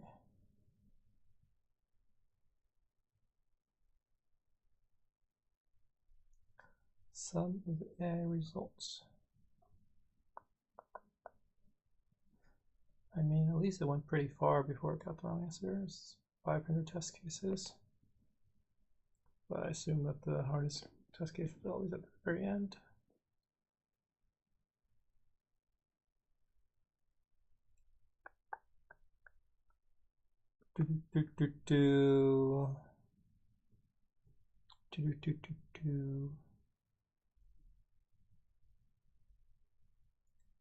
T.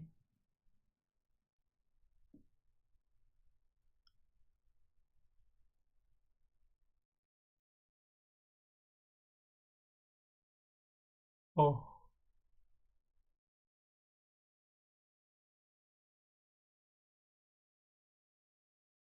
Nine.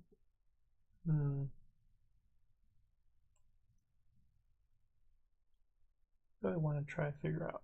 I want to try to figure out how to get the right answer, or why they're different. I'm not sure why they're different, to be honest. Well,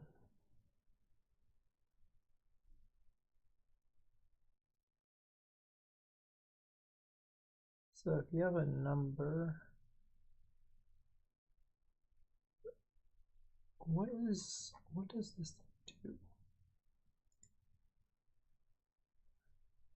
So this thing takes it to the modulus, powers the 0, then return the result percent counts. Matrix is a square matrix.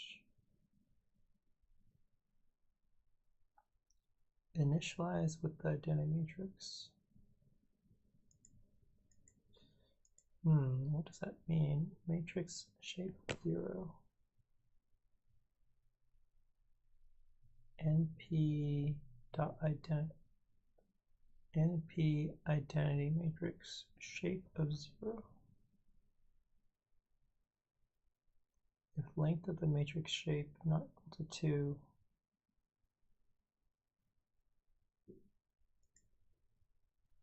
if the length of the matrix shape not to 2.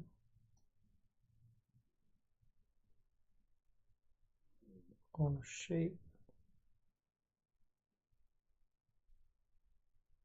of 0 does not equal to shape of 1. Matrix.shape.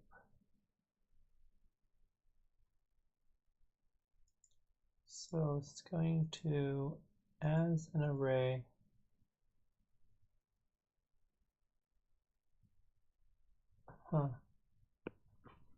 just as an array too.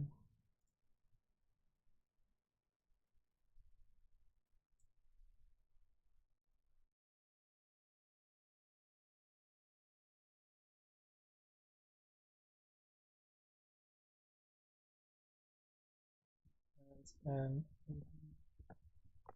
converts it into a 2D array, converts a matrix into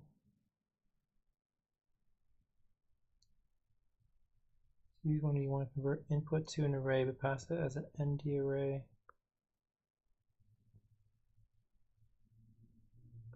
So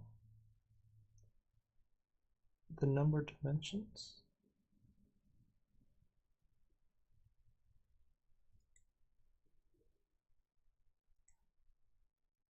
as any array.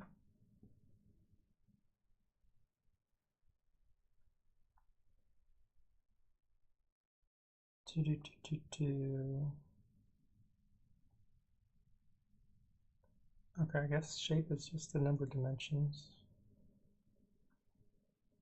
Okay. So the identity matrix is set to be the shape matrix. Sure. Shape matrix at 0. The power of 0. Turn the results. Let's take the modulo of the base matrix. What was the base defined as?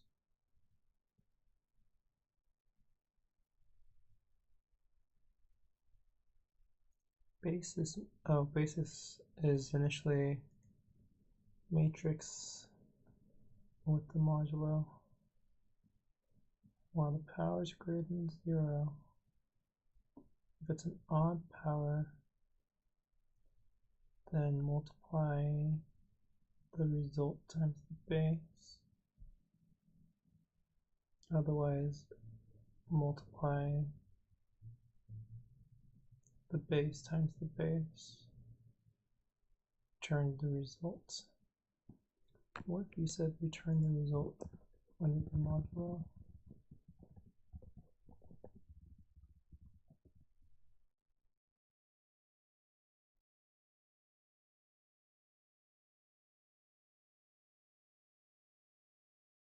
Still wrong answers, or still different answers.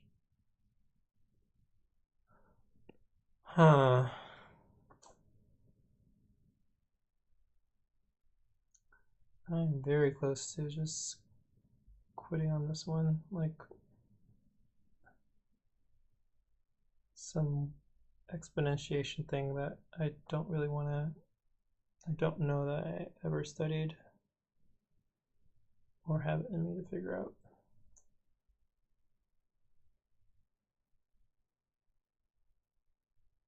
So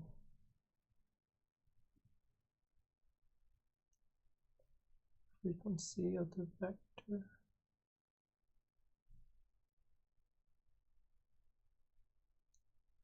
So the, okay. All right, so let's go ahead and really hammer this. So let's do my test case. Let's do this test case. And let's go to 1,000.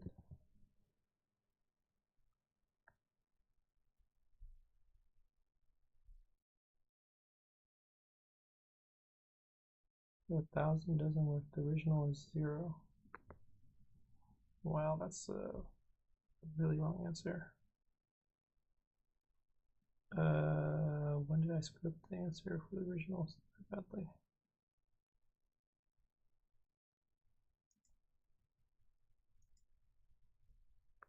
What did I do? Whoa. How did I?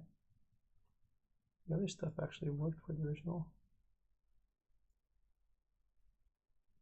Yeah, the original is just straight up 0. What?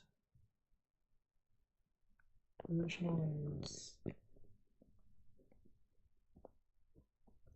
the sum result of 0.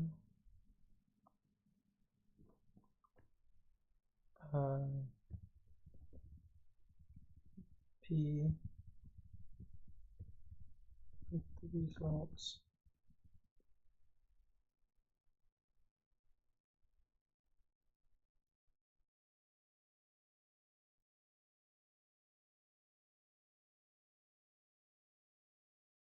Okay, so P is this matrix.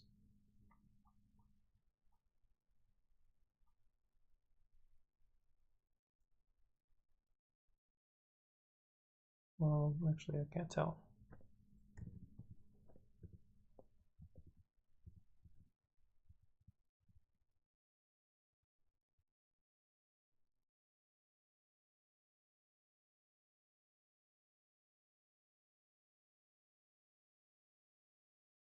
Use all that jazz.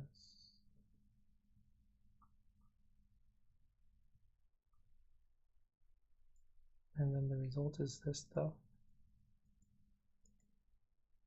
If I did the sum of this stuff at 0 with the mod, it's 0. Exactly 0. That's really weird.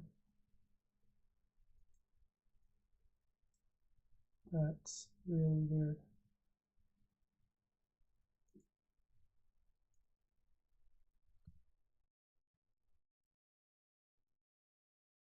Is it only on that one?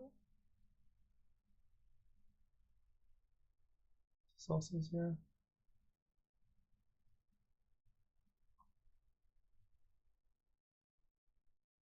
Am I returning 0 somehow? What's going on here?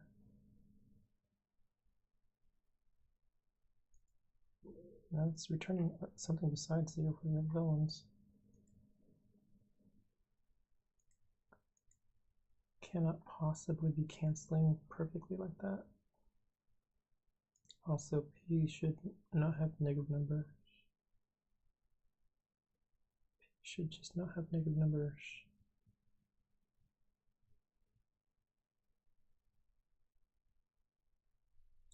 Because my original way, yeah, didn't have any modulo stuff in it.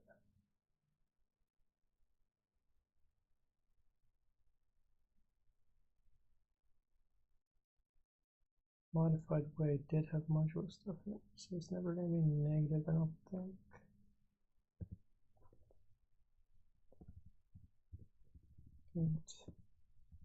Yeah.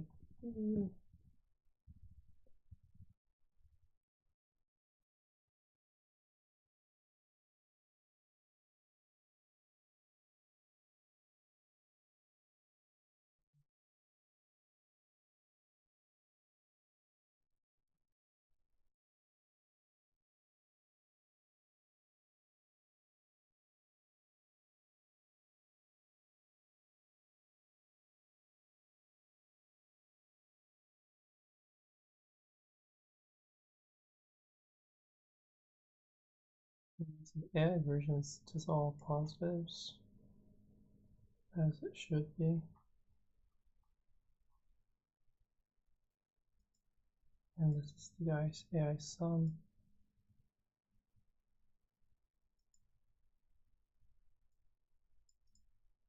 It's the vector version of it. This is the answer with the mod. When it's actually correct with the mod. So say AI result sum is equal to the sum AI result of 0.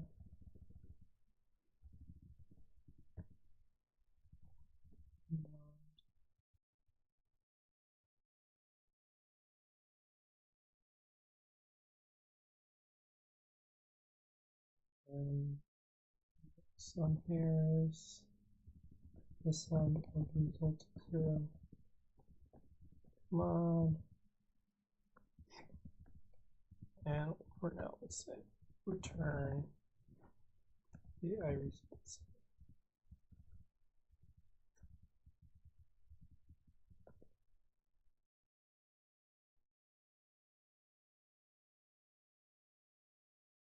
So Allison works for this thing.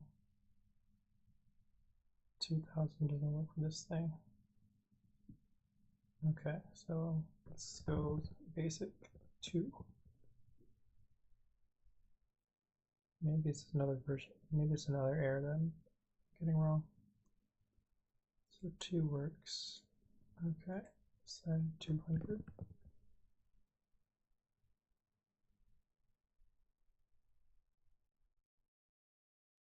It's too big. Let's try 20.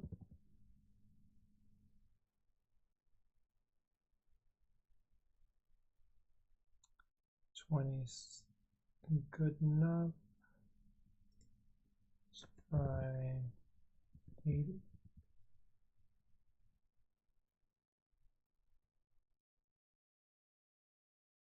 80 is too big. 40. It does 20. You'd imagine it should do 40. Okay.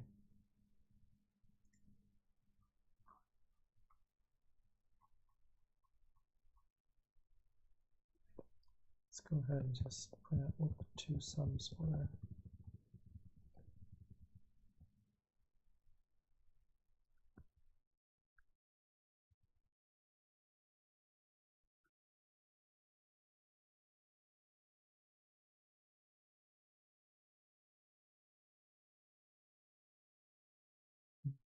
The result was correct, the original one is incorrect. So probably got too big already. And then 80, so 80 was wrong. 60.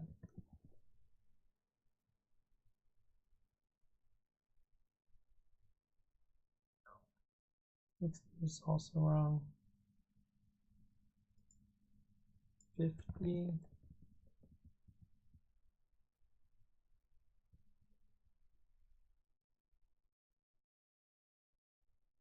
Also wrong. 45.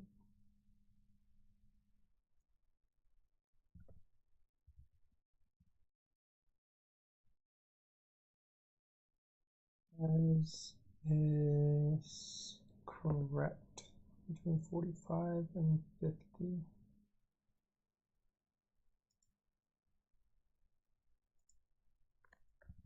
$47.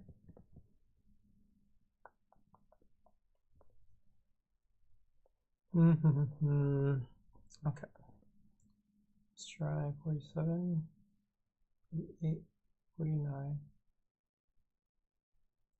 47, 8, 49. You wanted to do this calculation.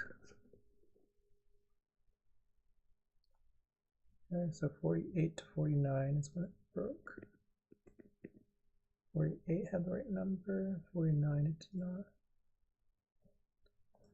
Okay, let's go ahead and print out my stuff at those spots. See if I can't identify why it breaks at those things. So 48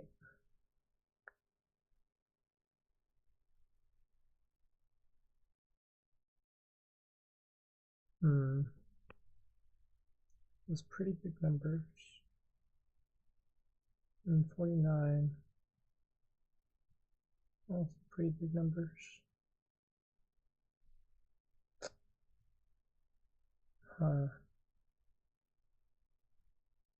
Both of them are pretty darn big numbers.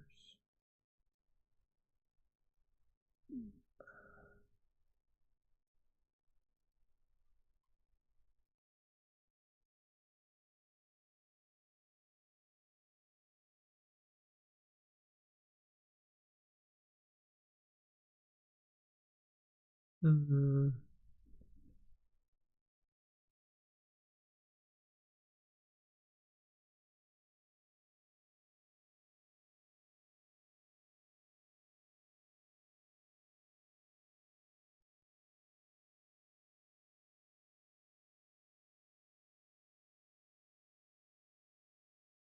This actually made any difference. Result percent mod at the very end.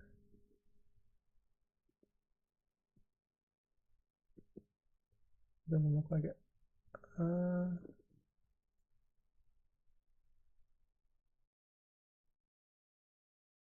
going to do the base at base. Numbers that are too big doesn't work.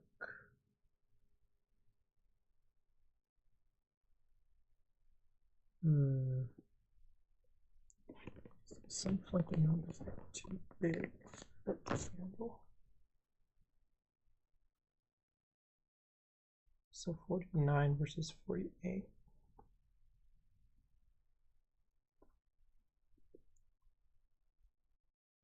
Right answer versus wrong answer.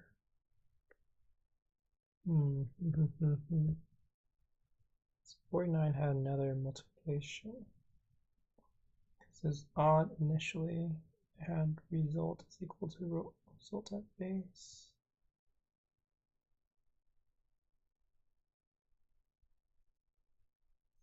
Base at base.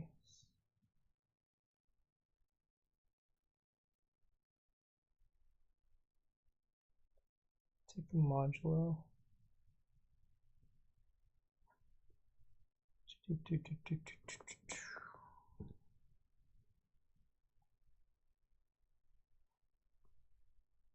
How big are these numbers? So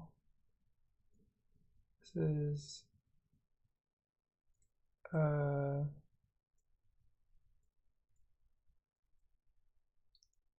so 871 is thousands, millions. So a million times like a million. No, wait. Thousands, like a billion. Billion times a billion.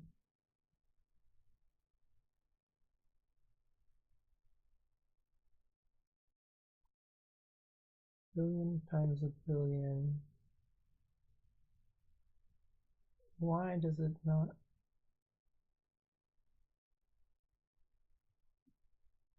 Why does it not work? Billion times a billion.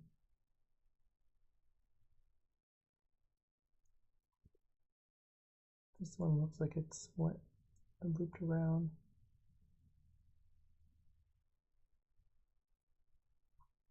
10 to the 7th, 10 to the 9th plus 7, that's a billion 7.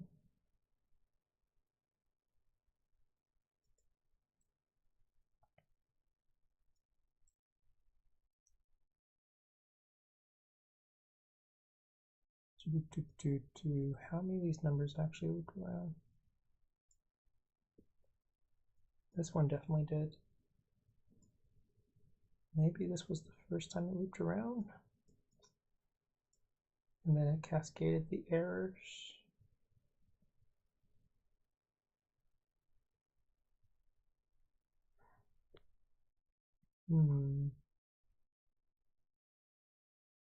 Cascaded the errors when it looped around.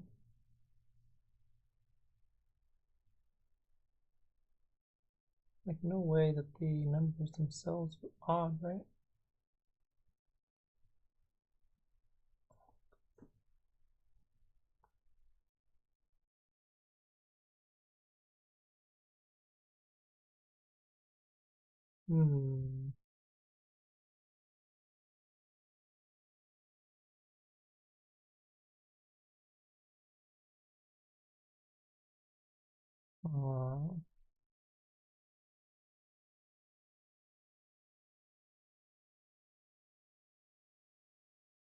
Wonder,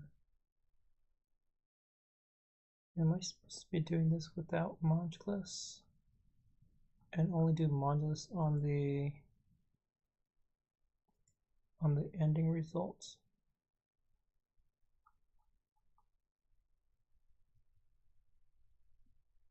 What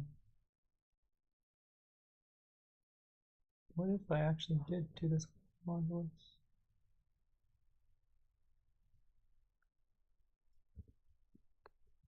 Let's say no mod is 10 to the 32nd.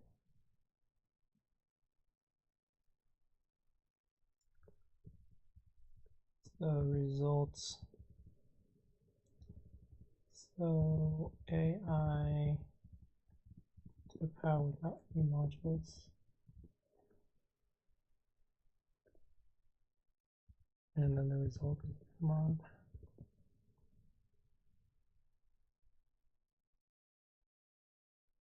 Python int too large to convert to C. Python too large to convert to C.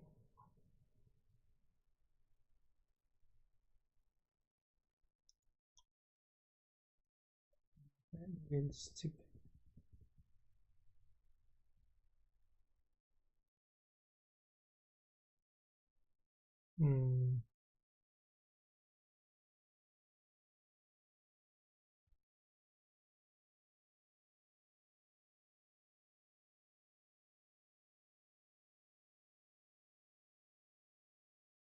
Now it doesn't even work for the other cases.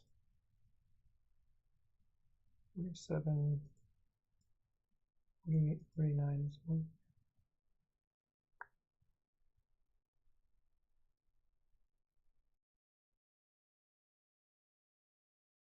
So if I didn't do the mod, then why my original didn't do any mods as well?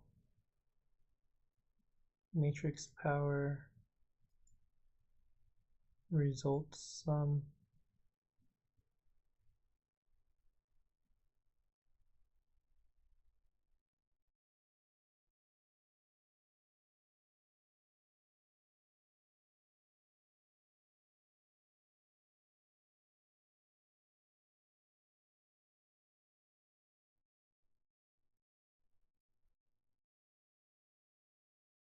Is that one hint?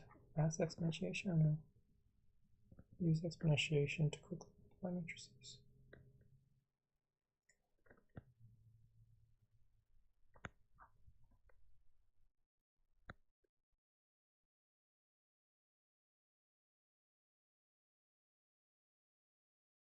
Matrix power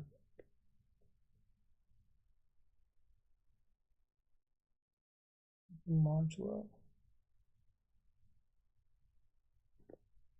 Okay, what if I just didn't have this modulo?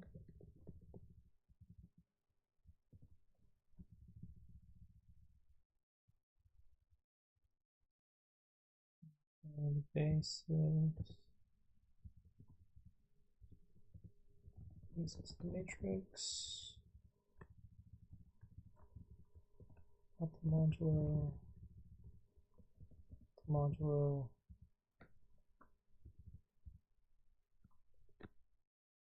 Okay, I think I got rid of the modulo still.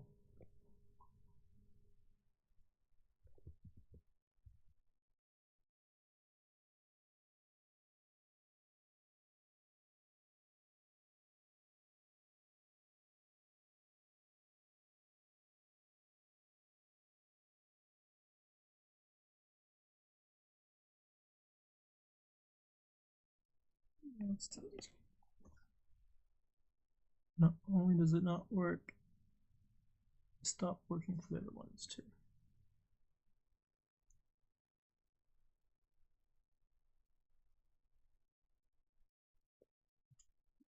AI result. It's returning 0. Wait, what?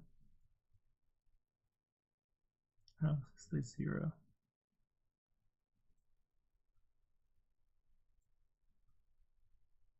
Output here is 0.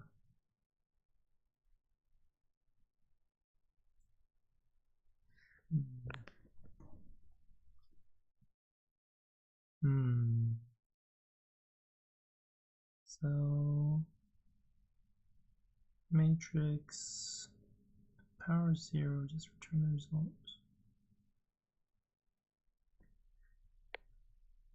Result times base without the modulus.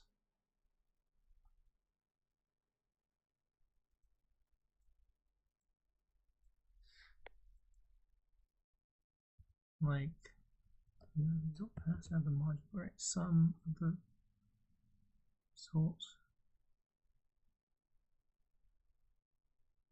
the modulo.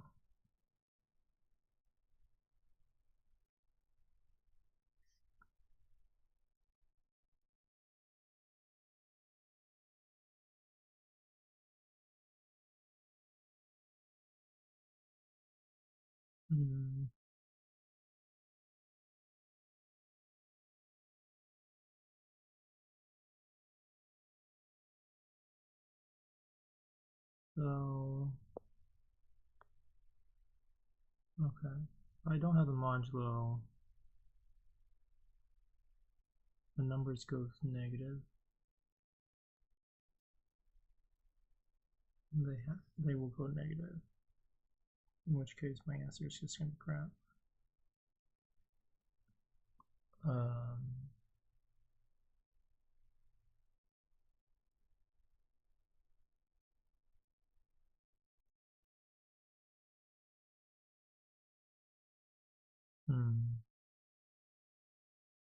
So I do need to just incorporate the modulo within all of the calculations.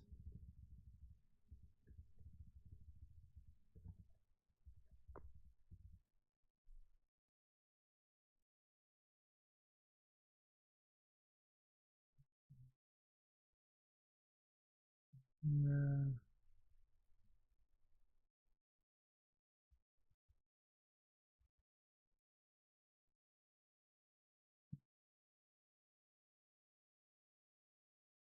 So it goes back to not working then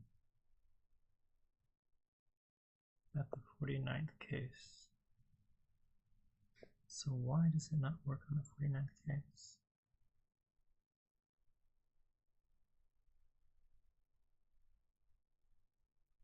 Why does it not work?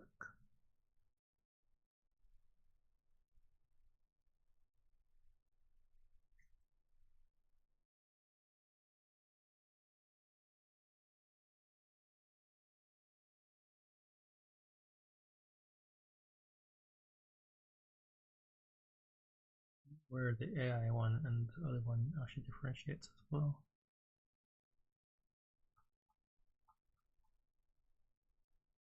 Like the original one doesn't work very long.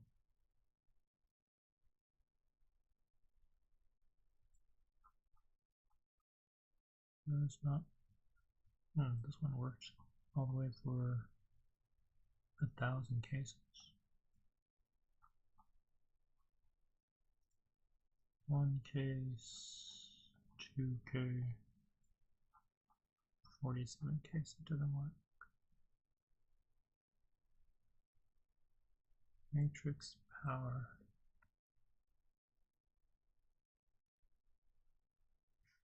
Matrix power.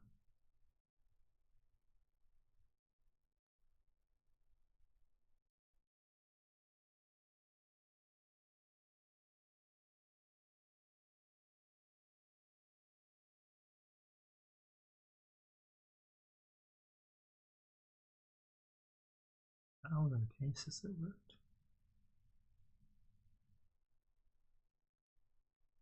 That's a lot of cases. But here it only worked for 48, not 49 cases. Right here it didn't even work for that long.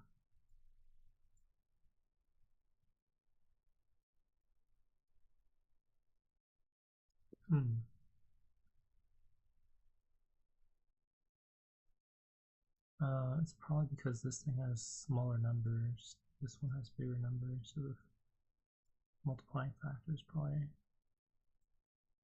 much higher. The cascading effect.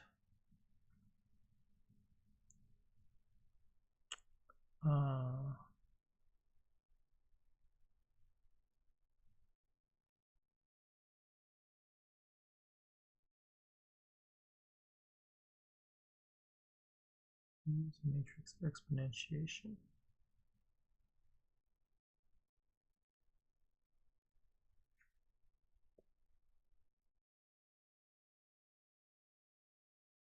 When you exponentiate,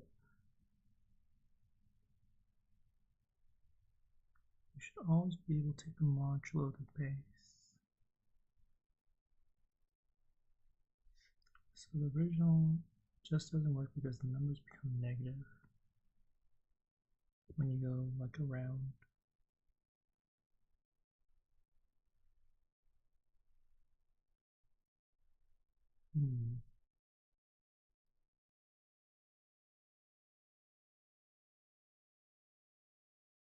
If not instance of power, power must be integer. Matrix data type.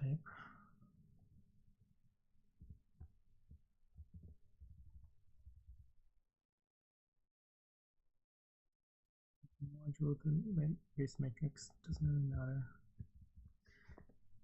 but whatever.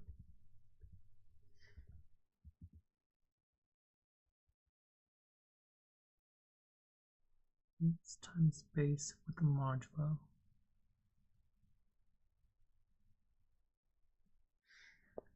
All wraps around, right? Base times base.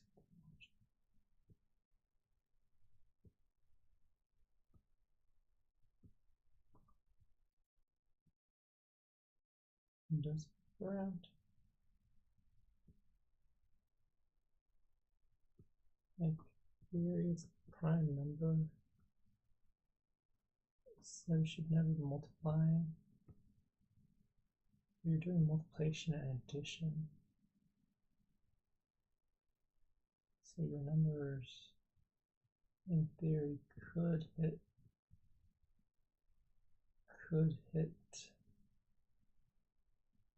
that prime number,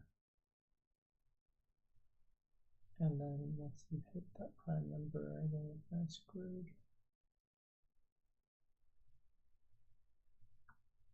I think like some of your values get screwed.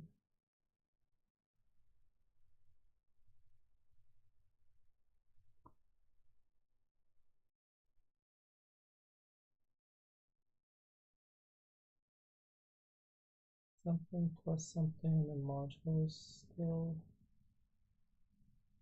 a plus b under modulo is the same thing as a modulo plus b modulo. But a times b plus c times d under modulo.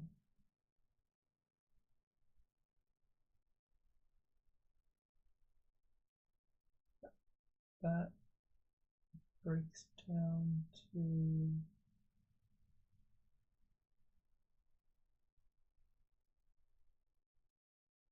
what's that? Let's see if we can break down to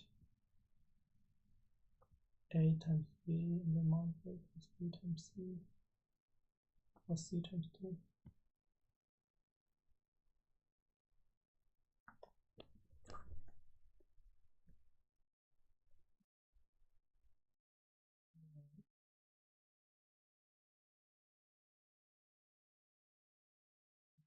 One of those rare ones where I really don't have any clue. I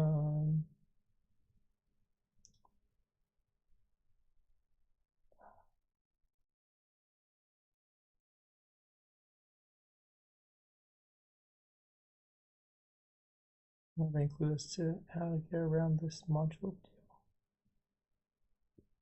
And I think I just need to learn. Yeah. What is the modulo thing? Matrix exponentiation.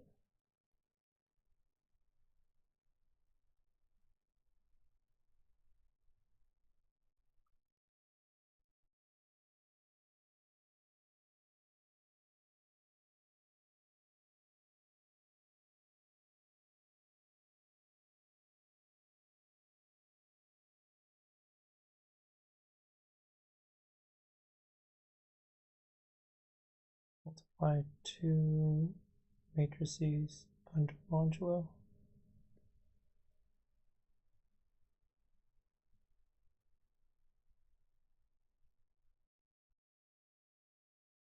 Isn't that why I did all this? Or can you not do this?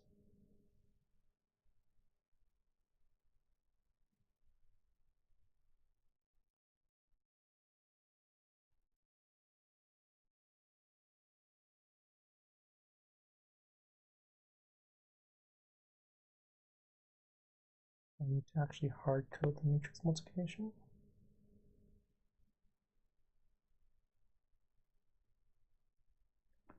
Oh, Lord. Result ij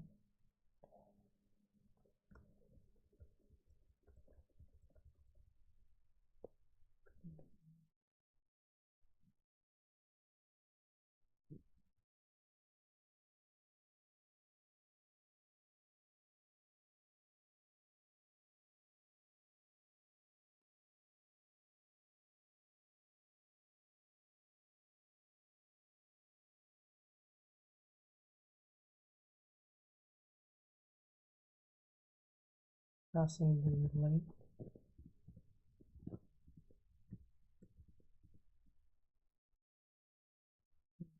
is equal to 0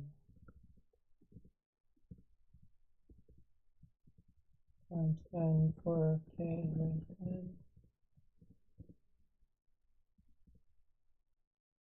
And then for every index in range n,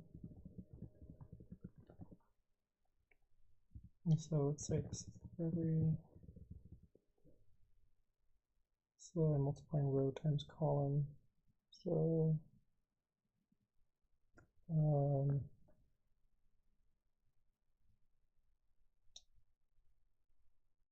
for every, say, row index,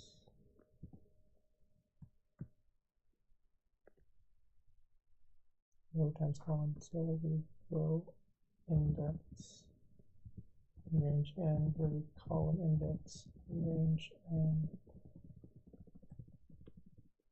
then the value is going to be initially 0, and then for every k in range n, then the multiplication of the first matrix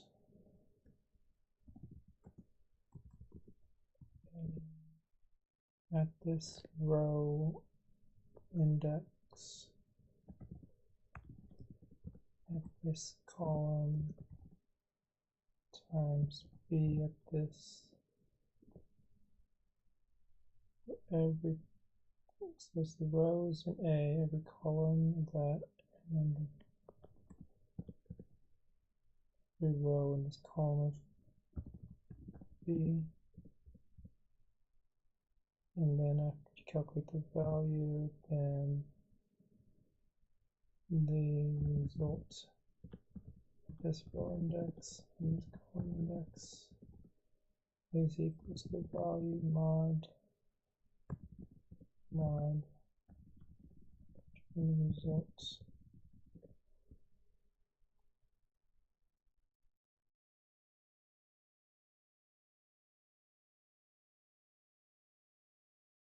I need to find n.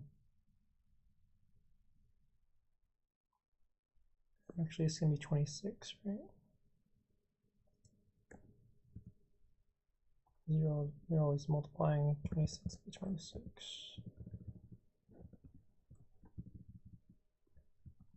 Whatever. Let's say I have n here. Minus n is 26.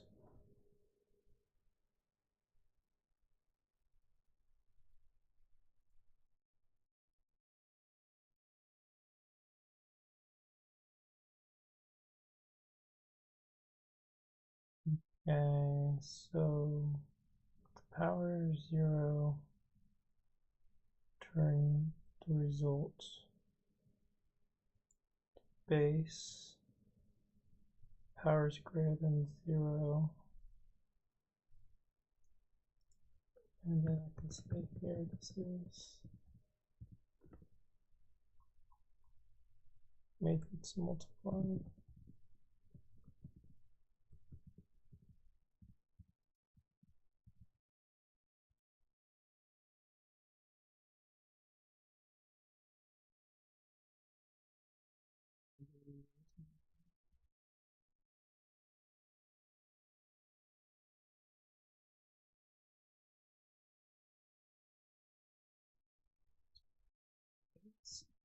So matrix multiply base and the base.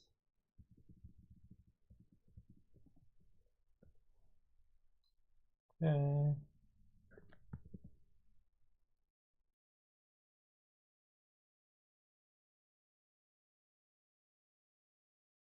I'm saying a argument n.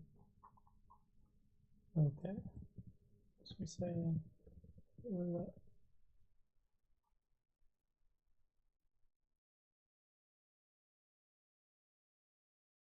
still very wrong.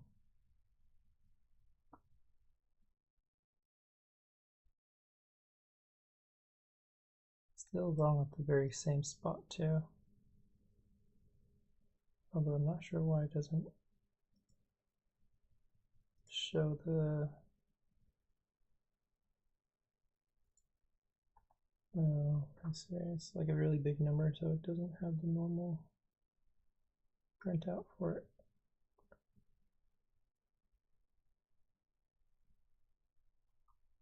But it's still wrong at the 48 to the 49.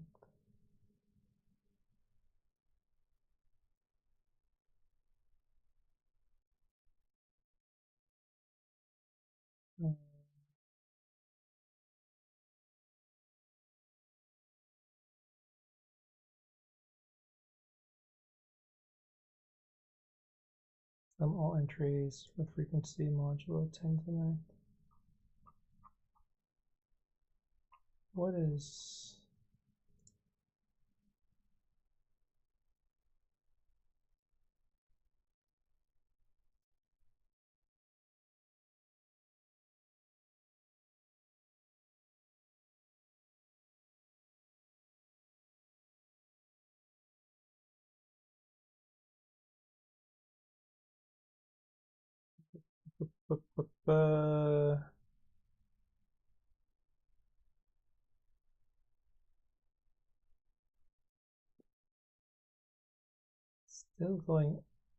still doing something wrong.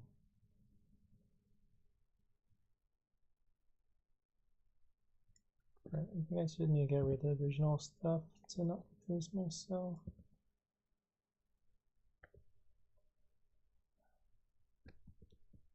Still wrong, right?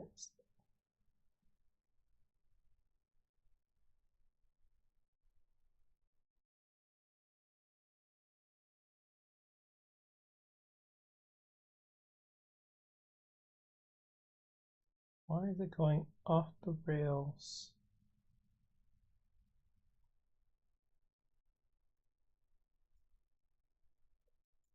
Okay, let's get rid of this stuff.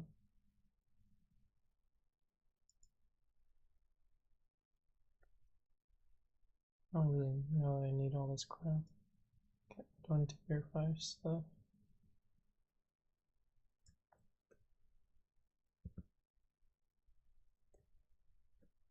I think this is still fully fine. We cannot ask the results.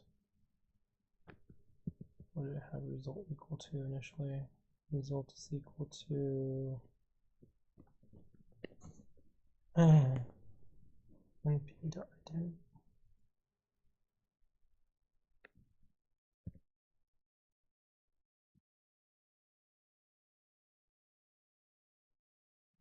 Zero returns the results.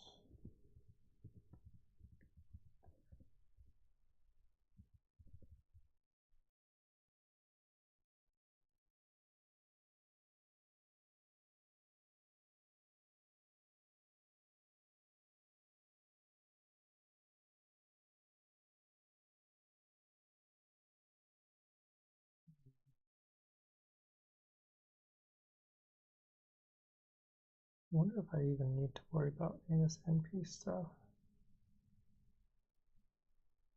So power equals 0, return.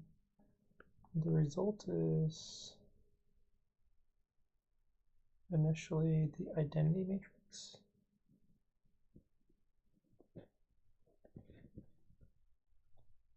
The result is initially the identity matrix.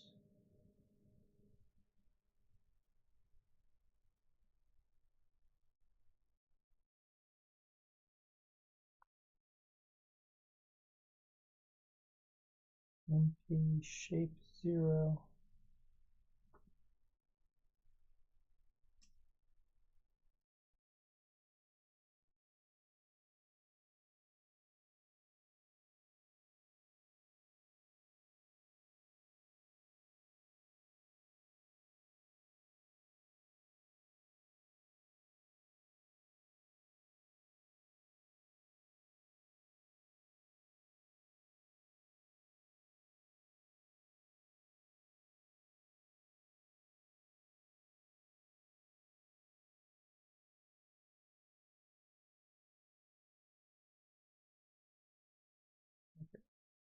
There's one other thing that sometimes you can use, and that's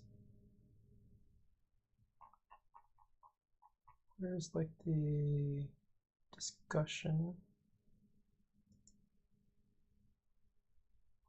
description discussion.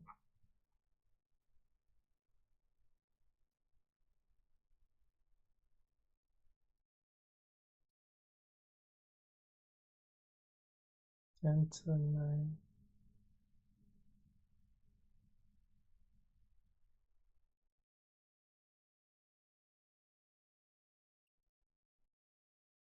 Read solution 5 in tutorial 9.3. Not entirely to learn exponential.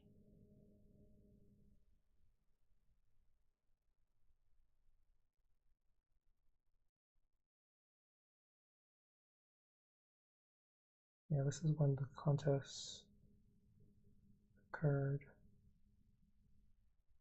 Please remove TLE from my life. What is TLE? I'm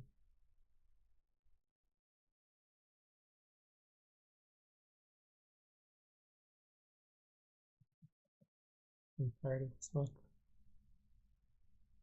Time limit expired.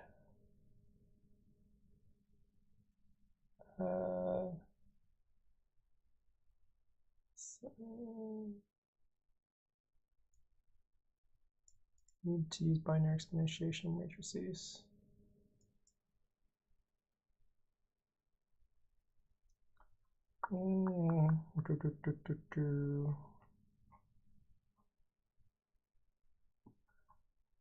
Thought this was binary exponentiation.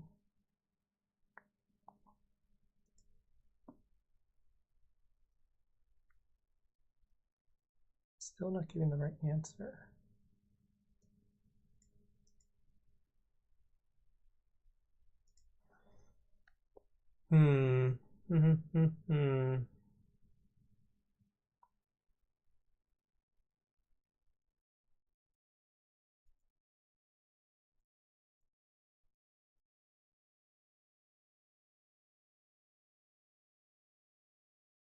So what's I do?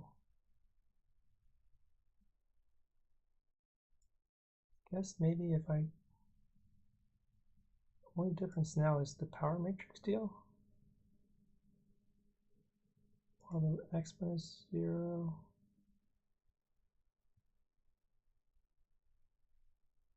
Okay, so if the power is greater than 0, if the exponent and 1. God damn, they should just use normal coding logic rather than this shit. I think this just means if it's odd, then multiply, return the result. This looks exactly the same. Guess maybe n equals length of matrix. So that's just creating the identity matrix result.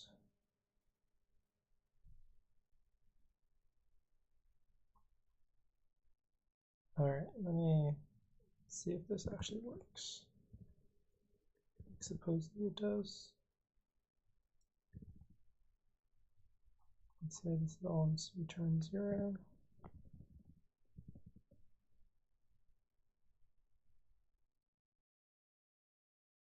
Oops.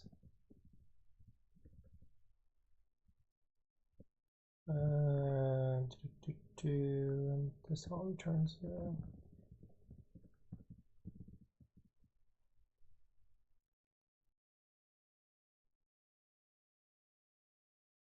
Okay.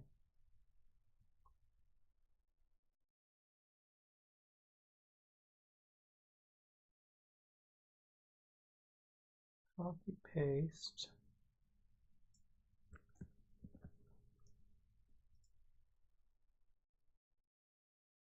I guess this thing has the same method already.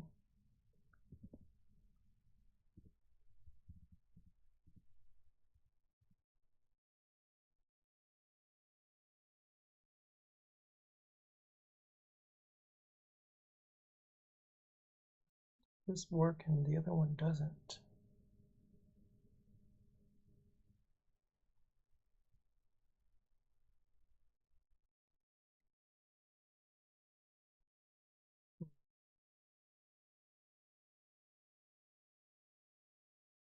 Why does this work and the other one doesn't? Okay.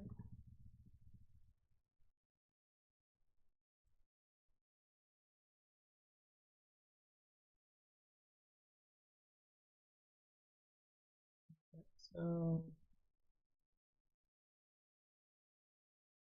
matrix multiply. It's pretty identical, right?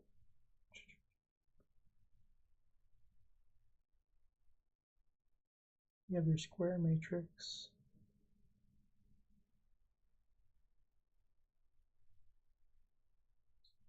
For every row index, column index, you have a value for the sum. And then for every index, temporary is the row index at this k times the column times the other matrix k in the column index, and the result of this row and column is the temporary value with the mod.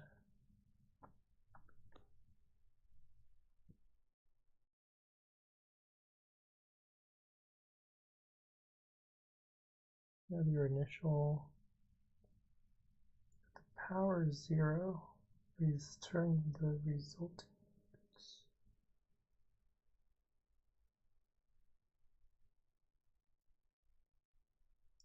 Sure, I guess I can manually make this results be 1 if the row matches the column, else it's 0 for every row in range 26, and for every column in range 26.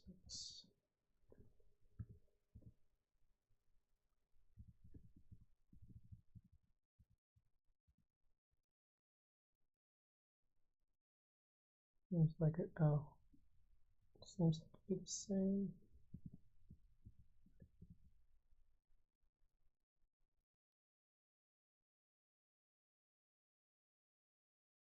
Line 206.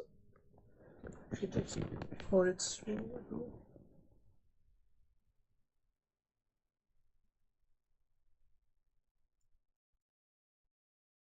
Did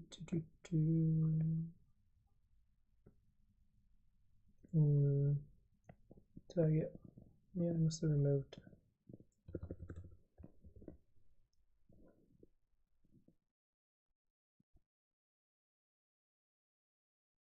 Okay, so that wasn't really the issue.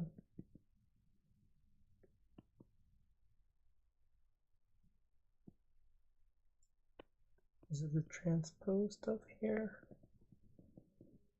Matrix becomes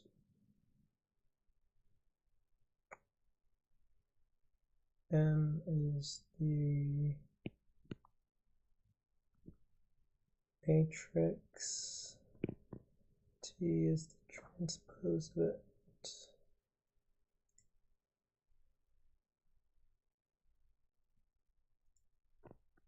And then you take the matrix power to the mod. So you only even do, well, it doesn't matter.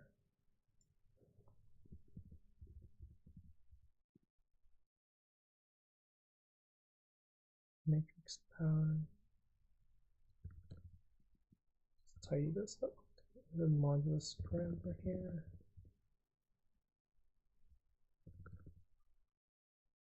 Matrix power transpose.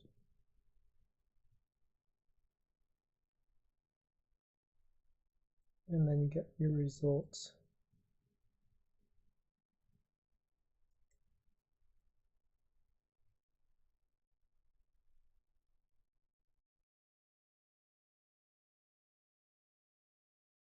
And then you do the sum, right? The sum of the matrix multiplied by the frequency by the transform.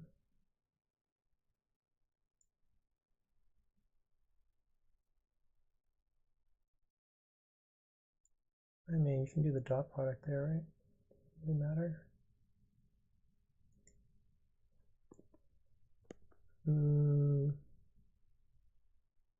No, I guess you do have to multiply.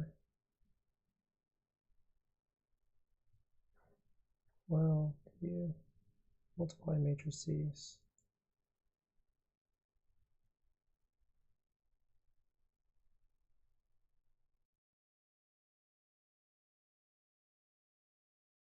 Multiply matrix. I don't know. Result is equal to multiply matrix of P dot A. P dot A or just P? Might be just P. And the frequency vector.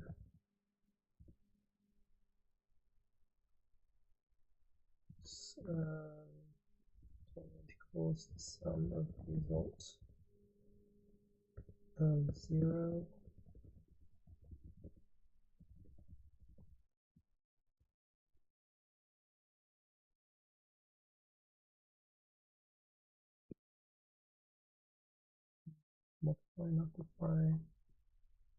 multiply matrix. Do I call this matrix multiply?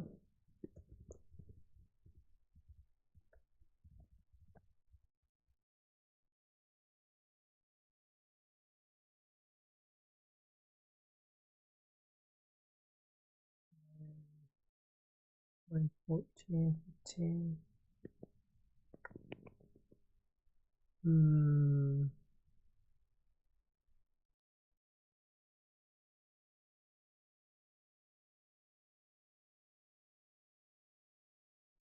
Yeah, okay.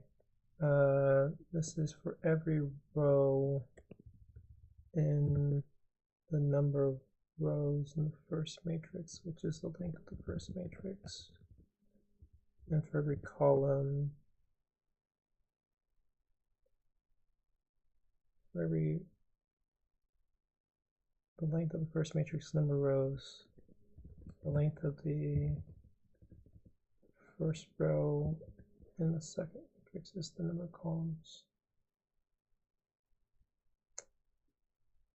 length of the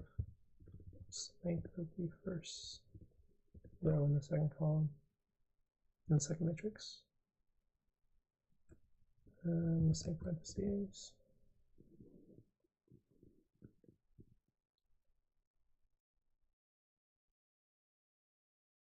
B of 0 has no length. Object of type int. What did I do? Frequency vector, not vector.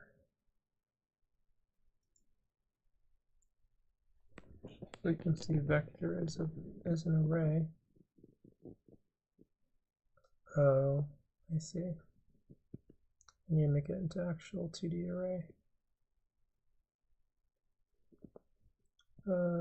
So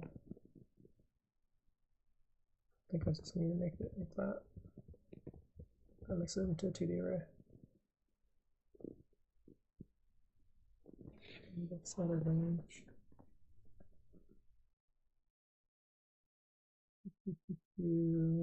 For k in range n.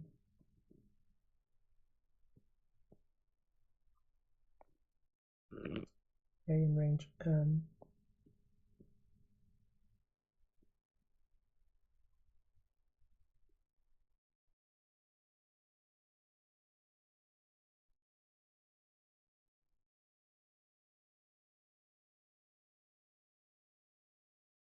Always the result. Okay, yeah. The result is the number of columns in the first one, the number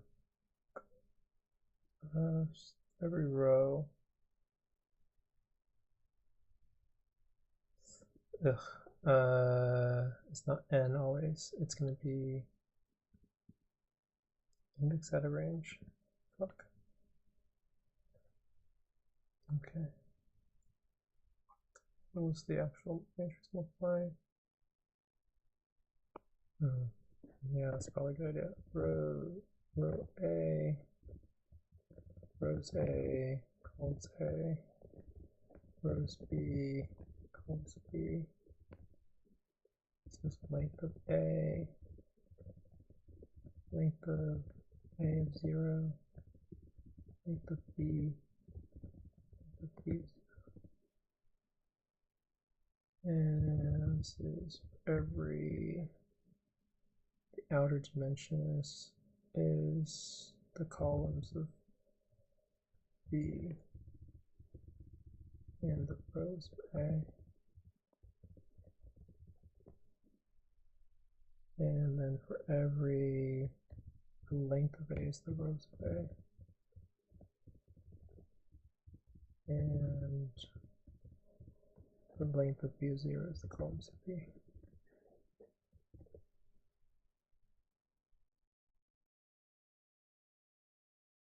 We need to do K in range N.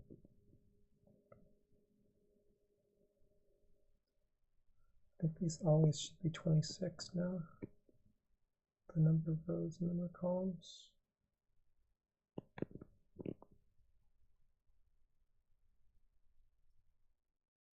So for K and the number of columns of A.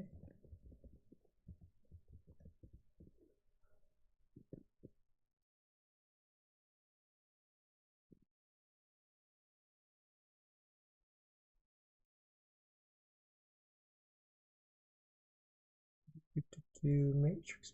Am I doing this frequency vector incorrectly? This frequency vector currently is a single row. Fuck. It needs to be a single column.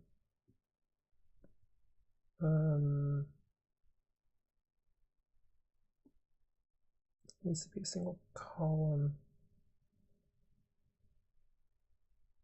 So can I just do that thing dot transpose? Yeah, okay, so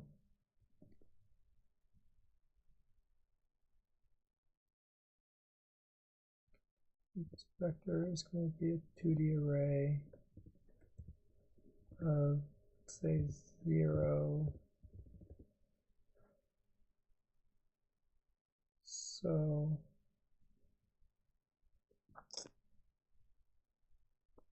it's a single array. It's a 2D array.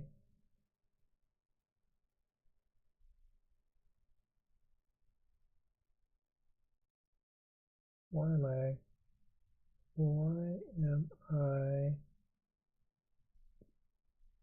So row 0.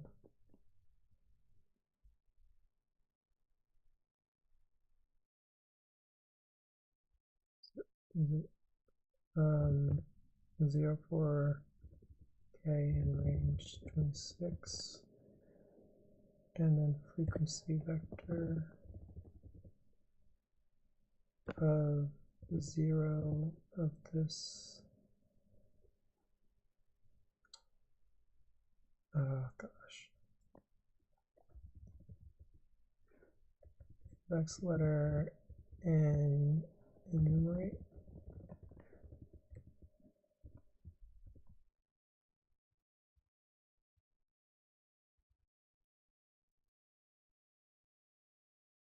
Is equal to the count of this letter. Otherwise, a frequency vector of 0. No, it's the other way around. It's index, comma 0.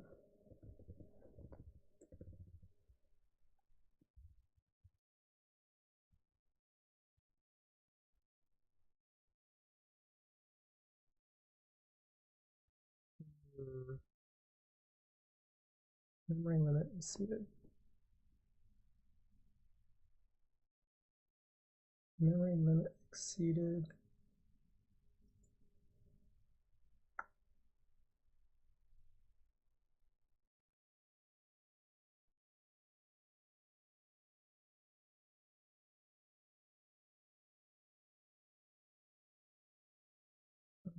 Really?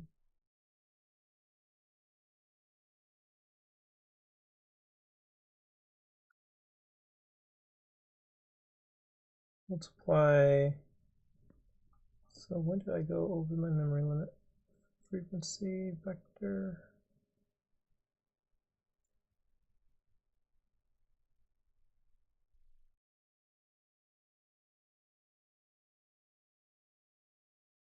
Matrix and multiply. Okay. Oh, what? How did I go over my limit?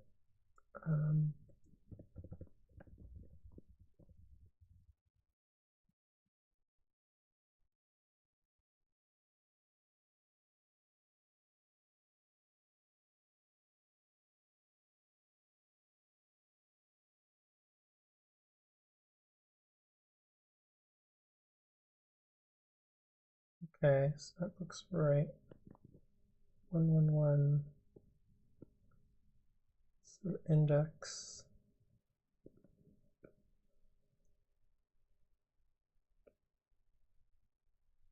So when does this thing go over limit?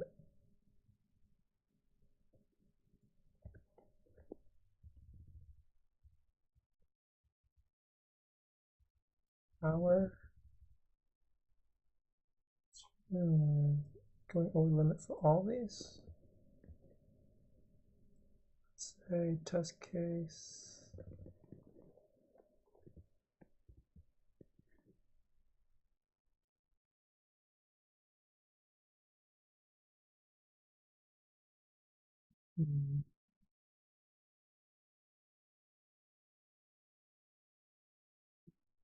We could do unsupported int and a list. I'm making this incorrectly somehow.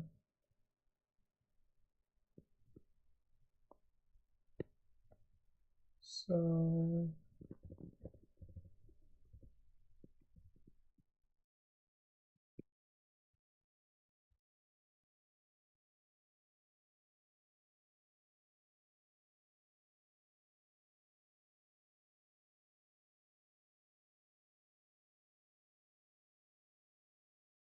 rows A, columns A, rows B, columns B.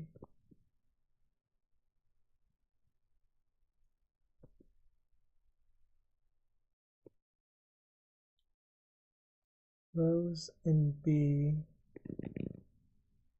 columns in B. Oh, that's incorrect. There should be 26 rows with one column. 26 rows with one column. So it's going to be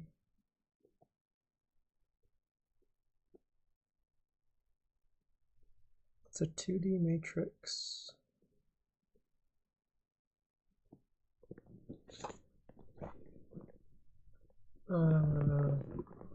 Is it not 0?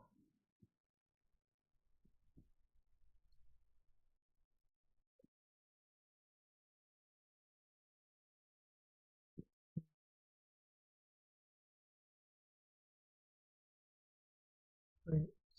The length of frequency vector, print the length of frequency vector of 0.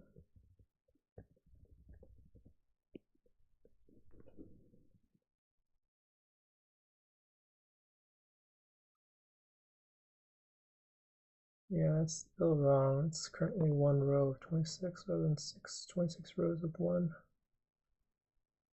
One row, 26.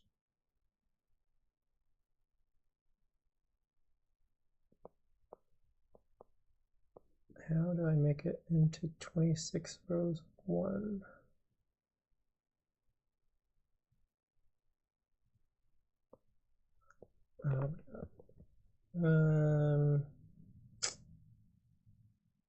So it should be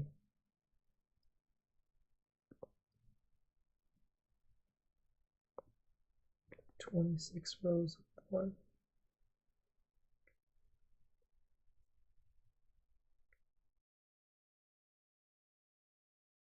So each row should be 0. So row 0,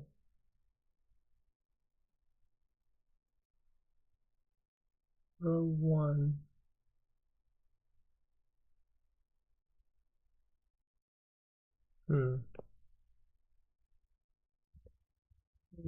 column matrix.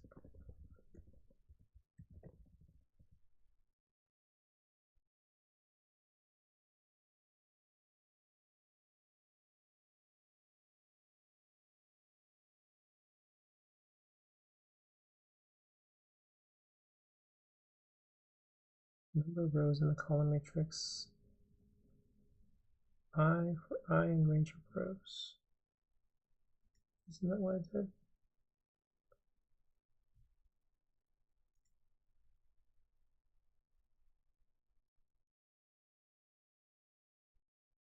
Length of it is the number of rows. The number of rows here is 26.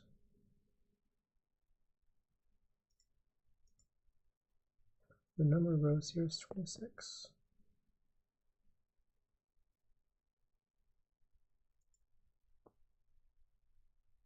So, I mean, this is indexing right 26, 0.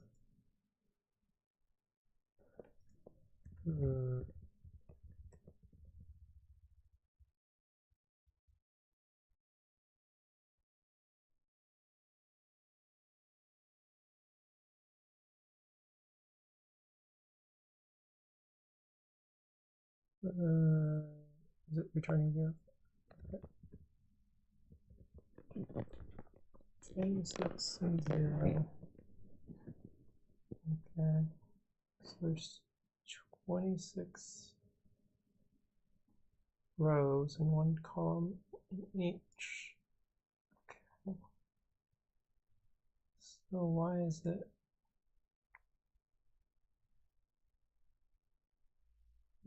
doing backwards? So I'm multiplying this thing by this thing.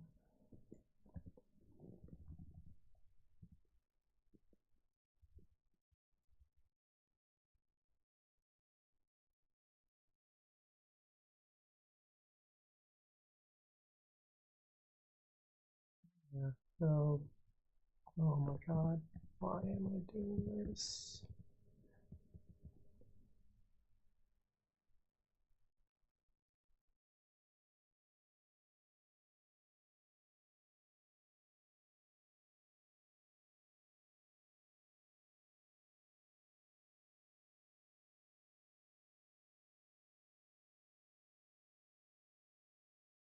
Okay. So it's getting the frequency vector, okay. I think.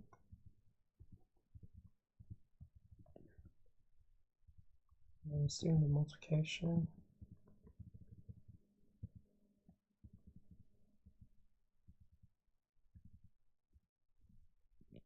Matrix power transpose power T result, and then it's just returning 0. It's returning stuff, mostly zeros.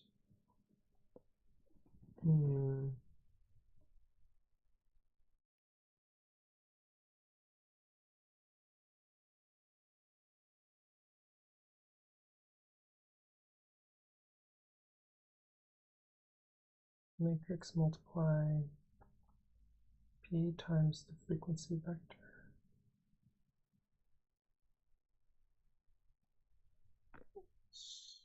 Okay.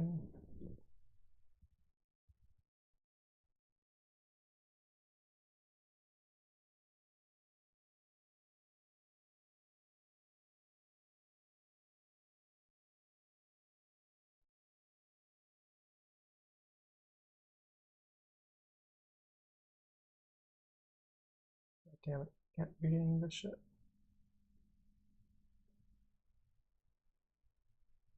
It's just integers 64, but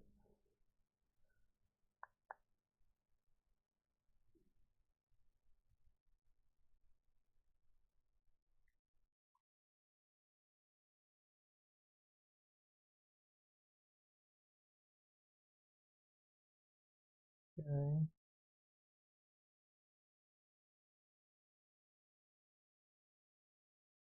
So why is it? So this is 0, 1, 1.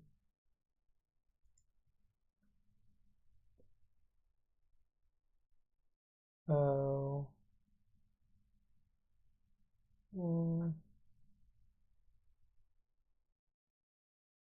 So it should be returning a column 1, 1, 1.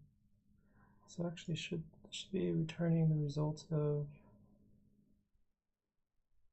So I'm getting a matrix, and the matrix should be. I should be summing the first column in the matrix. So it should be return for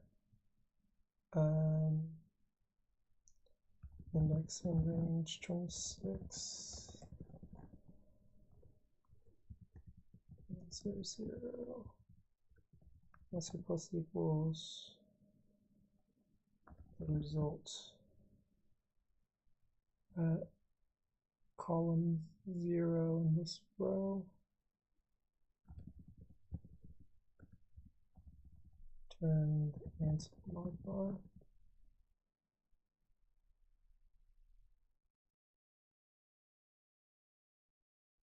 Yeah, it still doesn't work with big numbers.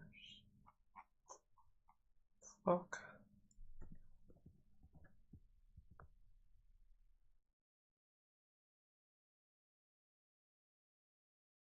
Somehow it breaks on the large output.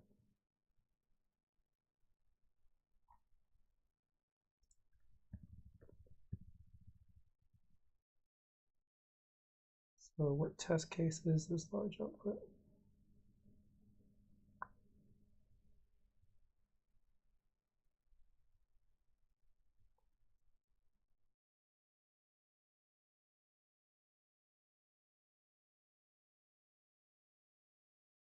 the 502 test case.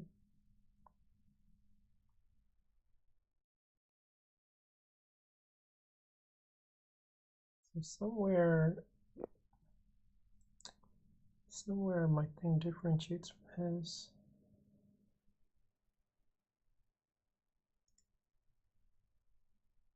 It's probably not the transform vector. The sum of frequency of 0.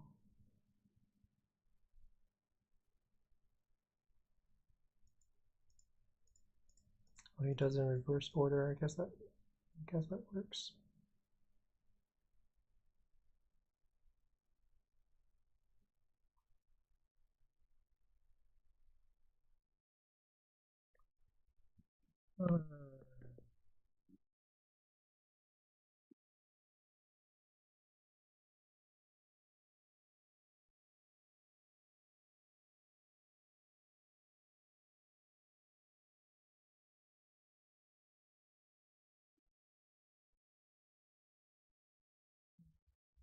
Final.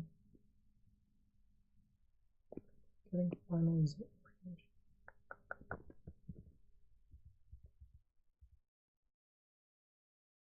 matrix power transpose to transform matrix to the power of t.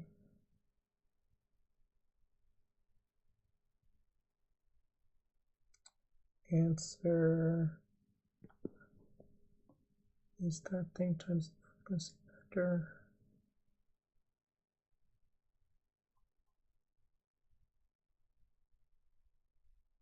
Just don't understand why this thing works up to this point and then it just stops working. Just doesn't make sense. Doesn't make sense.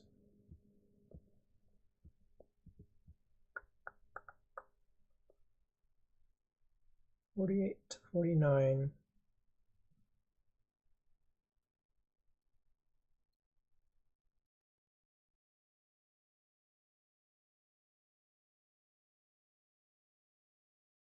Sum all frequencies 0.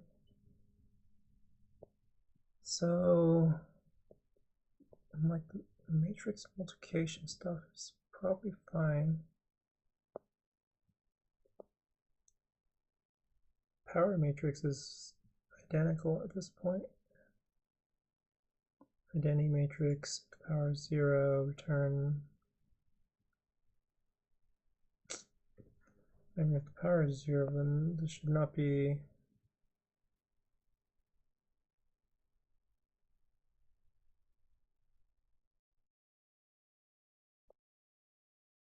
power 0. I don't know if you even need this. The base is the matrix.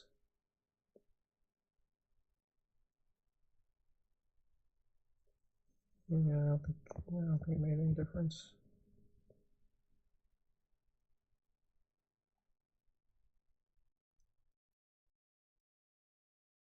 Okay, powers that.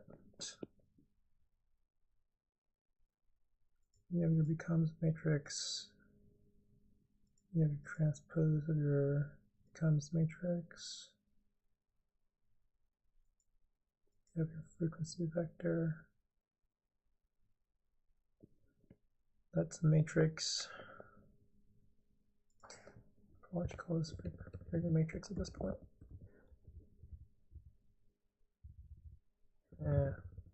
Whatever. You have your counts. And then it's just basically using your fucking other functions. Matrix power. Transpose. Transform matrix.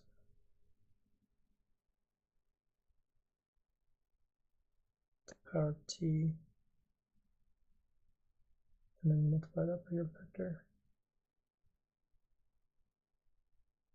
And then you add the 26 numbers. I mean, I guess maybe you can do answer equals answer plus this thing mod mod. It makes any sort of difference during the calculation versus after. Doesn't.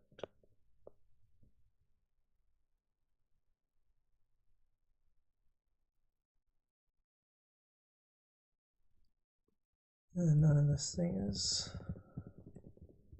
in use anymore.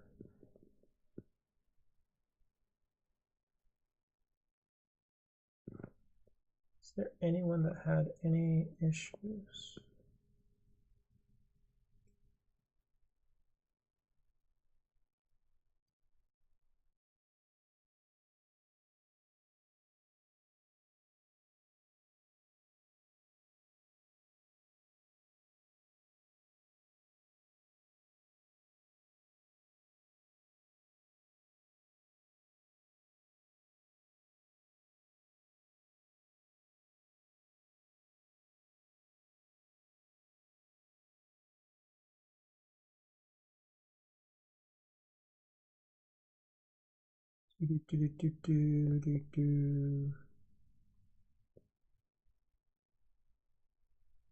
Anyone have an issue where it breaks?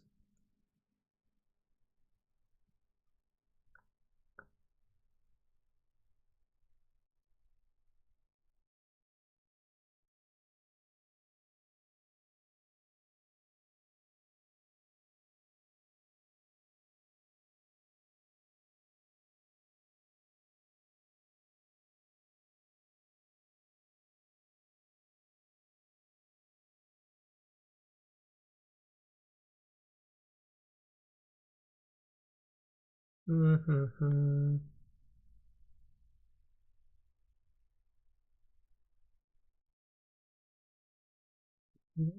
Is the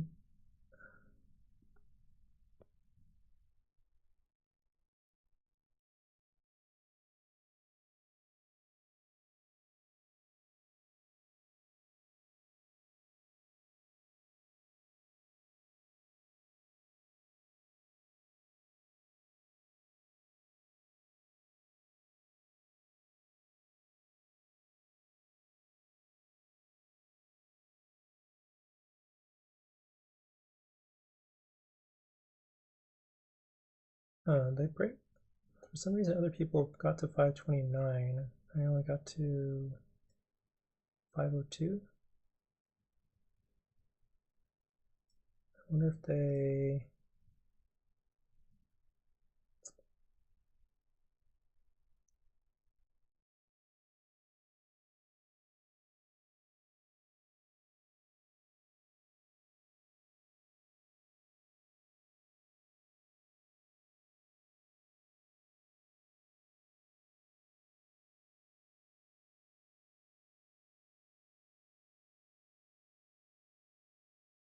I wonder if they're using Python or Java or something.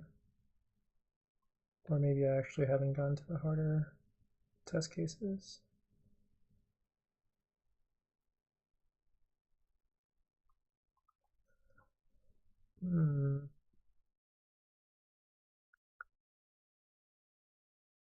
So, what could possibly be different?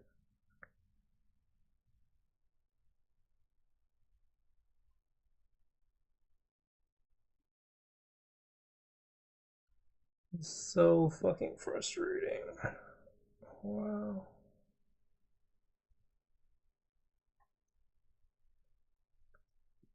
Okay, let's try inserting and replacing.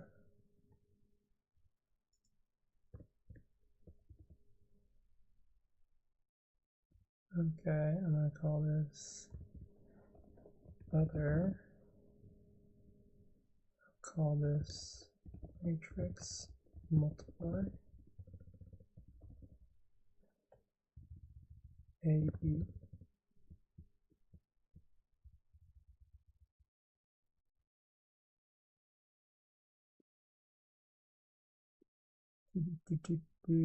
Self mod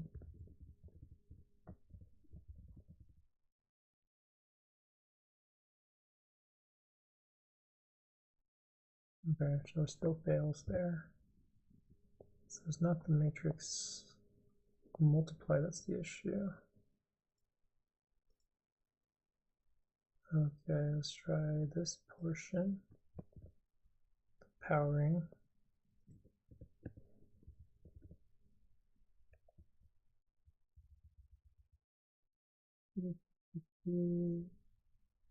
So say this is called matrix power, and I'll call this the other. And this is just going to be matrix multiply.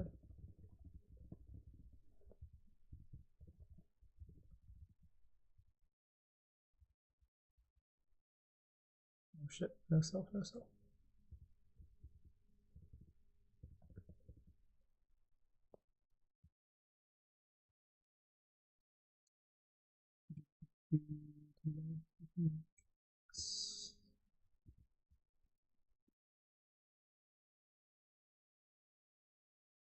So that's not the issue either.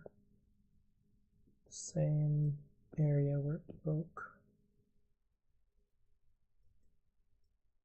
Okay, so those were the only two sub methods, alpha methods. So it boils down to the transform stuff. The other stuff. What's going on here?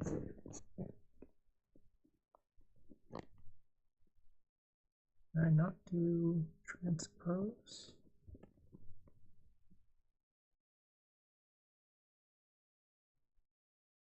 Transform is 0 times 26.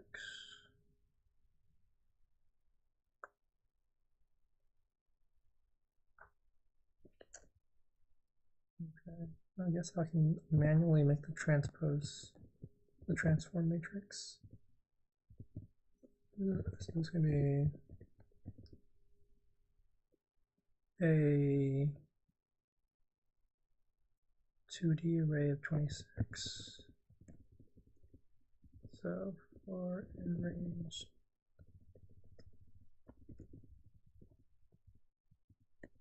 and then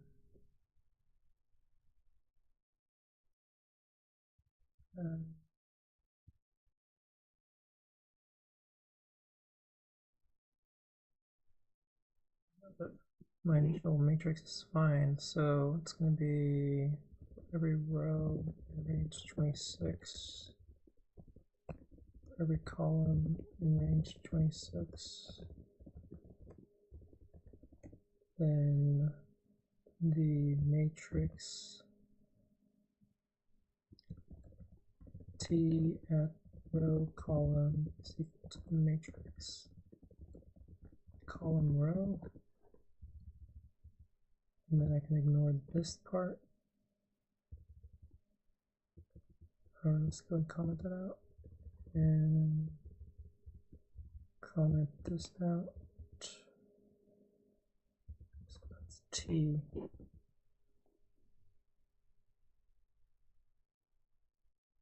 So this is just T at this point.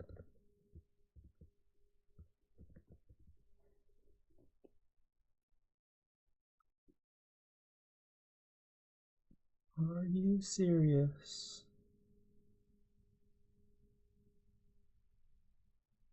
Are you fucking serious? It's because I use the NP transform rather than write my own transform. Oh my god. What the fuck?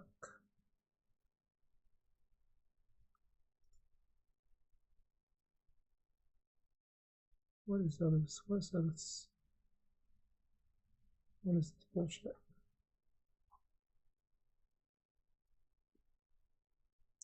Max modded? Most of this logic was stolen from my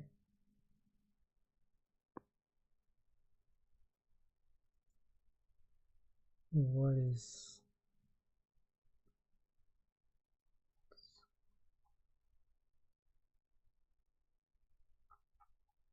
Okay.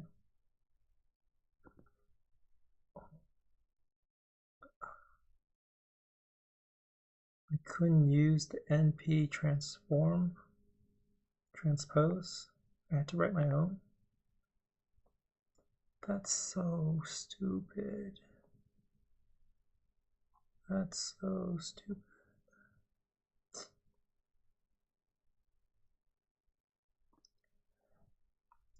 All right.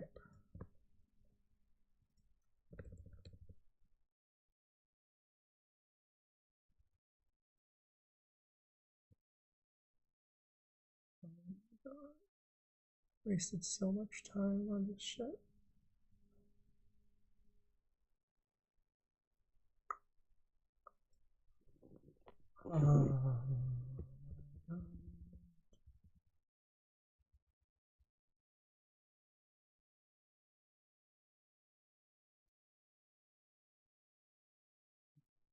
So incredibly frustrating.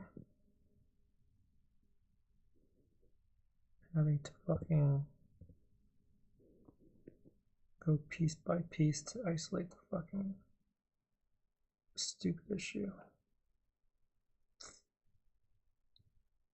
Alright, I'm just not gonna use numpy on some of these fuckers. Okay. So,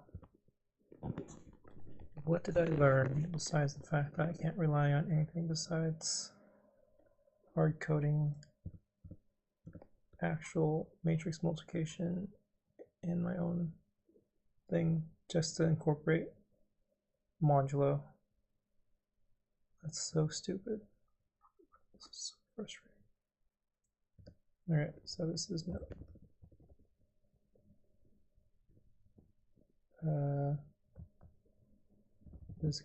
This problem is just stupid,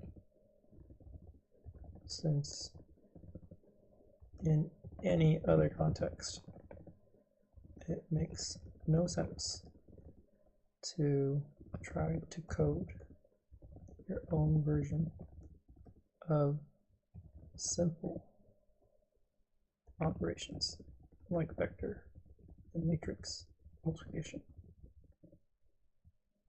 But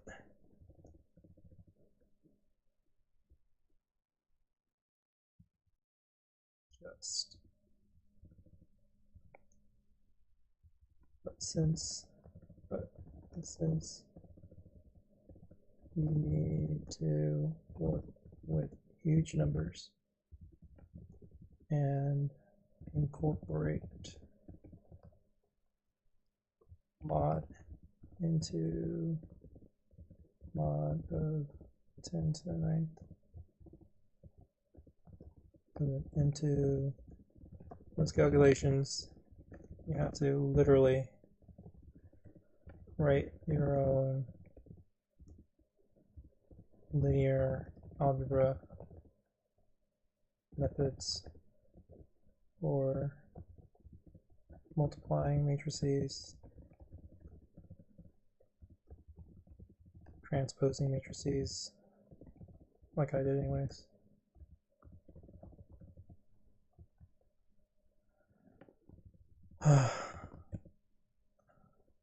So, if anyone's actually paying attention, I would suggest ignore this. Ignore this part. But in summary, what I did was, which I did mostly correctly. I mean, I guess I need to, if I definitely could have done the matrix multiplication method, submethod. It's not that hard. The matrix power method, this is the one that's actually, this is the key point. This is probably the only useful aspect of this problem. And this is fast exponentiation to compute stuff where a to the power of n is equal to a to the power is equal to, say, the square of a to the power of n divided by 2 squared.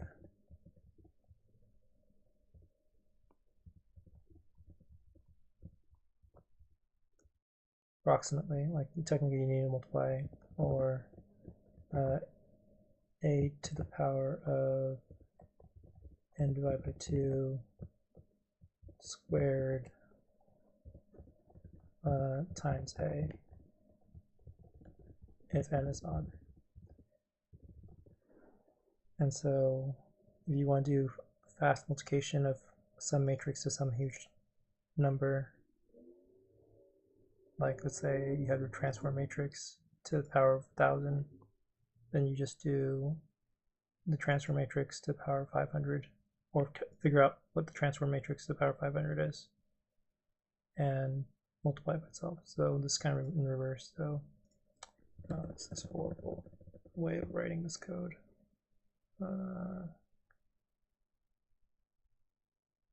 This is their way. So yeah, if you have a power that's a big number, if it's odd, then you just say whatever your matrix is, you multiply it by the current value. Otherwise, you multiply the current value times itself.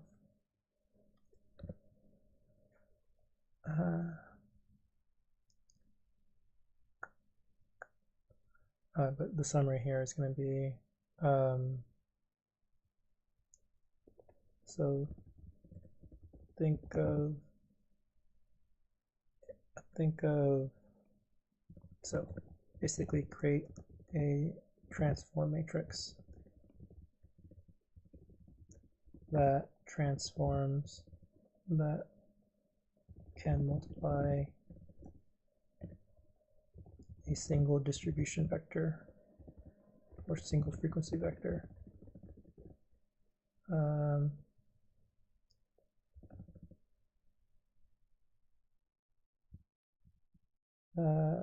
To get the resulting frequency after transform. Resulting frequency vector after transform.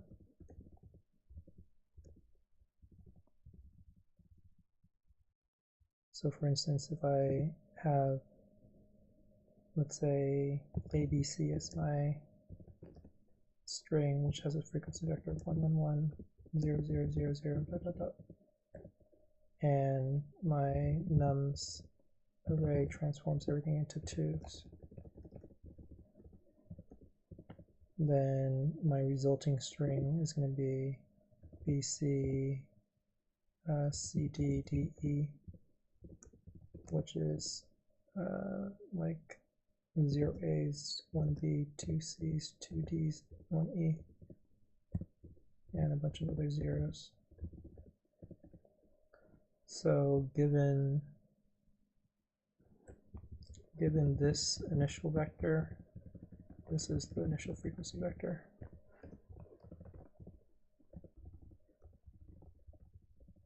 And given this ending vector, post transform vector, there derive the transform matrix such that your transform matrix times your frequency vector is equal to your ending vector, let's say your post vector. And like technically this is how I convert it. This is creating the transform vector. So for every letter, I think about how many subsequent letters it creates. Like it creates 2. I say the index of that is going to be, for everything from 0 to 2, after that index, it sets it to 1, so that means it creates one of those. And technically, because this is converting it using rows, when you do the transform matrix, it needs to be in columns, so you need to do the transpose version of this. You could also write this as a transpose version originally, and you don't have to do this transpose manually. And then after that, there's the multiplication of the transpose. There's the exponentiation of the transpose matrix using that fast exponentiation deal. Because if you do 1,000 or 1,000,000 transforms, then you just do the power of that transform matrix, and then you multiply the transform matrix by your frequency of each letter, so that each letter creates some other set of ending letters, and then finally take the sum. So frequency of each letter in S, in string S, shortcut transform by using fast exponentiation transform matrix, and multiply that by the frequency vector, and then finally sum your resulting vector. And then just when you write your matrix multiplication, which you use in your exponentiation, it needs to have the mod in the calculation. So the complexity of this is solved is very stupid, but technically fast exponentiation is O of n, O of log t, where t is the number of transforms.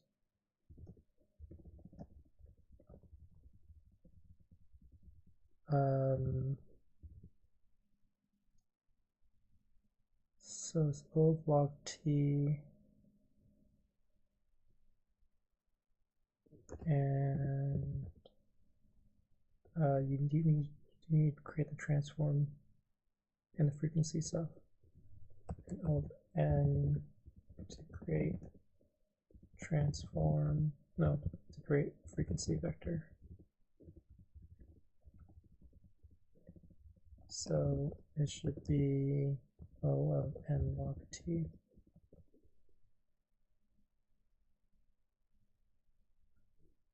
And there's some constant stuff we're doing 26 times for the letters. Space complexity, this is going to be O of t. O of t.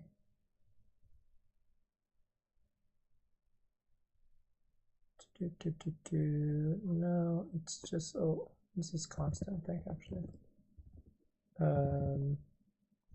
Fixed size transform. It's going to be 26 by 26 matrix that you're multiplying a bunch of times.